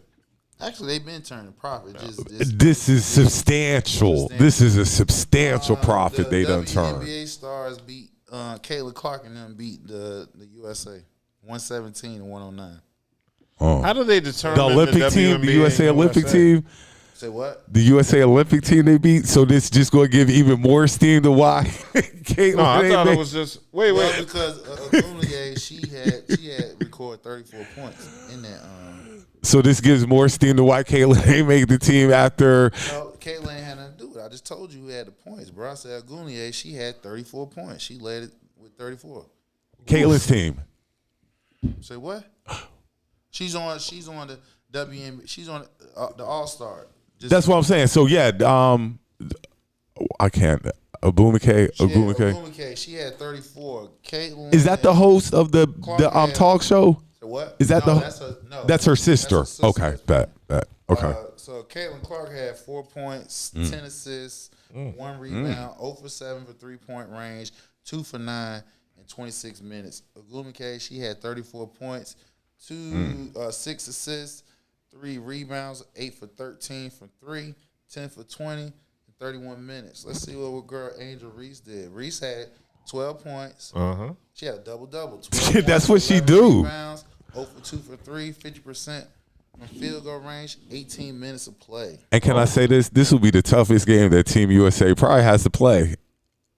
You know, they not. You know, Team USA, they not playing Like hard. hard. They were in If you saw the game, which I did the first half, they was going at Brianna Stewart and Aja Wilson. They were balling. The first half they were balling. So probably second half, Cheryl Miller took their asses out, put reserves in, tell them to run it back, slow it down because it's only a tune-up for Paris, which that's in a couple weeks. So. And while we're, I guess, talking about the Olympics Friday. What? Olympics start Friday, I believe. Oh, they do? I believe the Olympics start I'm gonna Friday. be excited for that. Yeah, that kid Quincy Wilson, I want to say his name is. 16-year-old. So let me cut you guys off. So because of that TV rights deal, now the WNBA is eyeing expanding to 44 games in season 2025. So that means more TV. How many games they play now? Half of that. Damn. And you can expect team expansion. Yeah, you can expect team expansion now. Expansion coming plus. Excuse me. They don't have guaranteed contracts for their first. That'll be coming. That'll be coming. They be first round and still be getting cut. Yeah, that's what sucks. That's fucked up. And I'm talking about. I've seen like top 10 players. They be getting cut. So, like the team can't use them, and then nobody else in the league. Yeah, so it'll be good to see them getting guaranteed contracts coming up. Boy, he retired. Who? Barrett. Barry who? No, Barrett. 2-time Super Bowl champion. He retired. Barrett. What Barrett? Oh no, Shaq Barrett. Oh, shit, Shaq Barrett. He retired. Linebacker, USC. He used to play for the Gamecocks though. Yeah. Dang, how long was his? His career wasn't that long. It's a couple of years. He played in Tampa Bay, and then he went to Denver last year. And so he, after he got that one check, he said, "Yo, I'm out." I don't blame him. I don't blame him at all. I'm not mad at that. Okay, so let's keep it moving to the USA because I watched the Team USA today almost lose against the Sudanese. That was a very exciting game, dude. Can I ask you a question? Because I didn't get to see the game. I was watching it live. Are we not giving, because I was talking to the kids at work about this earlier, and they were saying, we're the best and stuff like that. And I'm like, yeah, we are the best, but these other countries are playing basketball just like we do now. Y'all keep thinking like this is the 90s when basketball was just really starting to get popular and people were really, really playing it internationally. They've been playing it internationally now at least for 30, 40 years consistently. So these players across that water are good. And I don't think we give them the credit that they deserve. Just me. They got, and then just one more point. Sudanese, they big. They big and athletic. The NBA has developed millions of dollars in over there in Africa. As well as in China. Who else? There's another place. As a matter of fact, did they just open up a league in Africa? Yeah. Because J. Cole, he played on. So you can't sleep on these teams, these international teams, and be thinking like the USA is just going to run through them. We do have our best players there, but now these guys want to beat us. For real. Do you really think that they actually play hard? I do. I'm going to say kind of yes. They played hard that last quarter. I'm going to say, of course, because they didn't want to lose. Yeah, and see that's why overall because they start out you took them lightly. They were taking it easy. You took them lightly, but maybe they aren't as bad as you thought they were. Well, they can't say that because we got a lot of African players in the NBA. We do. That's what I'm saying. And Bo he's a star. He didn't even play. And that's why I was trying to tell the kids, like a lot of these Olympic teams, their basketball team has NBA players on it. They might not be superstar NBA players, but they're NBA players nevertheless. And they're college players. There's college players over here. So these international teams can ball. Yeah, I'm surprised that the game was as close as you said it was, but then I got to thinking Sudan, these long, lanky niggas running around here. They a different breed. they about 6'7", everybody, I'm sure. Yeah. Long as all outdoors. They were no joke. Everybody's Kevin Durant on the Sudanese team. Pretty much. I'm sure. And Bol wasn't even there. If they had Bol, that would have been a different game. They might have won. But they barely won. LeBron had to win the game winner. Or they probably would have played harder. Yeah, that could have been a possibility too. I'm sure after this though, it's a wake up call. Yeah. Like they're going to be playing a little bit harder in these next couple of games. But you know, this is all just tune up. Yeah, but So it's, it's not like. but what if you lost? I mean, If you would have lost to Sudan, right? It'd have been the first time ever you lost to Sudan, and so like I said, that's why I say they were probably taking it light. And then once the game was super close, they had to step it up. Yeah. At the end of the fourth because quarter. do you know what the headlines would have been tomorrow if they would have lost to Sudan? Right. Oh yeah. Oh yeah. You That's why they ain't. made sure they did last month. All right. Okay. Well, I guess the last topic I wanted to cover was how do y'all feel about Westbrook going to the Nuggets? He's at the end of his career. Yeah, I know he's ring chasing. Ring chasing. They probably on the team. Well, they need a backup. Is he a good fit for them is a question. Yeah, that's what fit is everything. If you look at what guards they had that's no longer there, yeah, because you had Bruce Brown off the championship team. He's in Toronto. Then you had what's my man name? He came from the Lakers. He CPC. Contavious Caldwell. Yeah, You used to play for the Hornets. Yeah. That guy. Caldwell Pope played He got for the two- Hornets? Yeah, he did. Yeah, he was trash here. You know, everybody who plays for the Hornets is trash. When they leave, when they leave, they get busy once they get out of Charlotte. So he left and went to Orlando. So as far as guard depth behind Murray, I mean, when you, like you say, when Murray go out, you know you got points coming off the So you bench. saying Russ is coming off the bench? Oh, where he gonna play at? Who's shooting guard? Now him. I know, but he could be. Nah, he could, nah. or they Russ switch is it and have him run point and Murray. Russ coming off the bench. They'll probably have somebody else. Russ is coming off the bench. He wasn't starting in L.A., was he?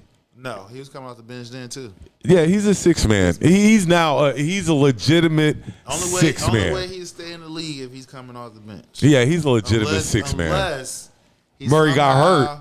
Unless somehow he worked on his game, he knocking trades down left and right. Nah. The only way he starts is if Murray get hurt. That's it. No, I'm saying is what I'm saying is For the two guard position. yeah, or for him to continue his career because this is pretty much it. Oh, and he's banking on everything to get this ring so here. What I'm saying is for him to extend his career, if he worked on his game during the summer to where he hit outside consistent jump shots, then Bro, this is what year of his career, and he get ready to come up with a consistent jumper now? I mean, shit. I mean, He ain't got no choice. I mean, just what 2 years ago he was top of the league at triple double. He was. See He how, was. You see how people How get- quick time you see how- changes. you see how short memory fans can get. But Casual. you got all that, but you know this is a wins loss thing too. So if you're not winning, but you're getting all these accolades, that's great. But you're not winning. I mean, and at the end of the day, when we go back on because when we go back and look at Russell Westbrook He and didn't you win look no at chip, but those games. that's how we.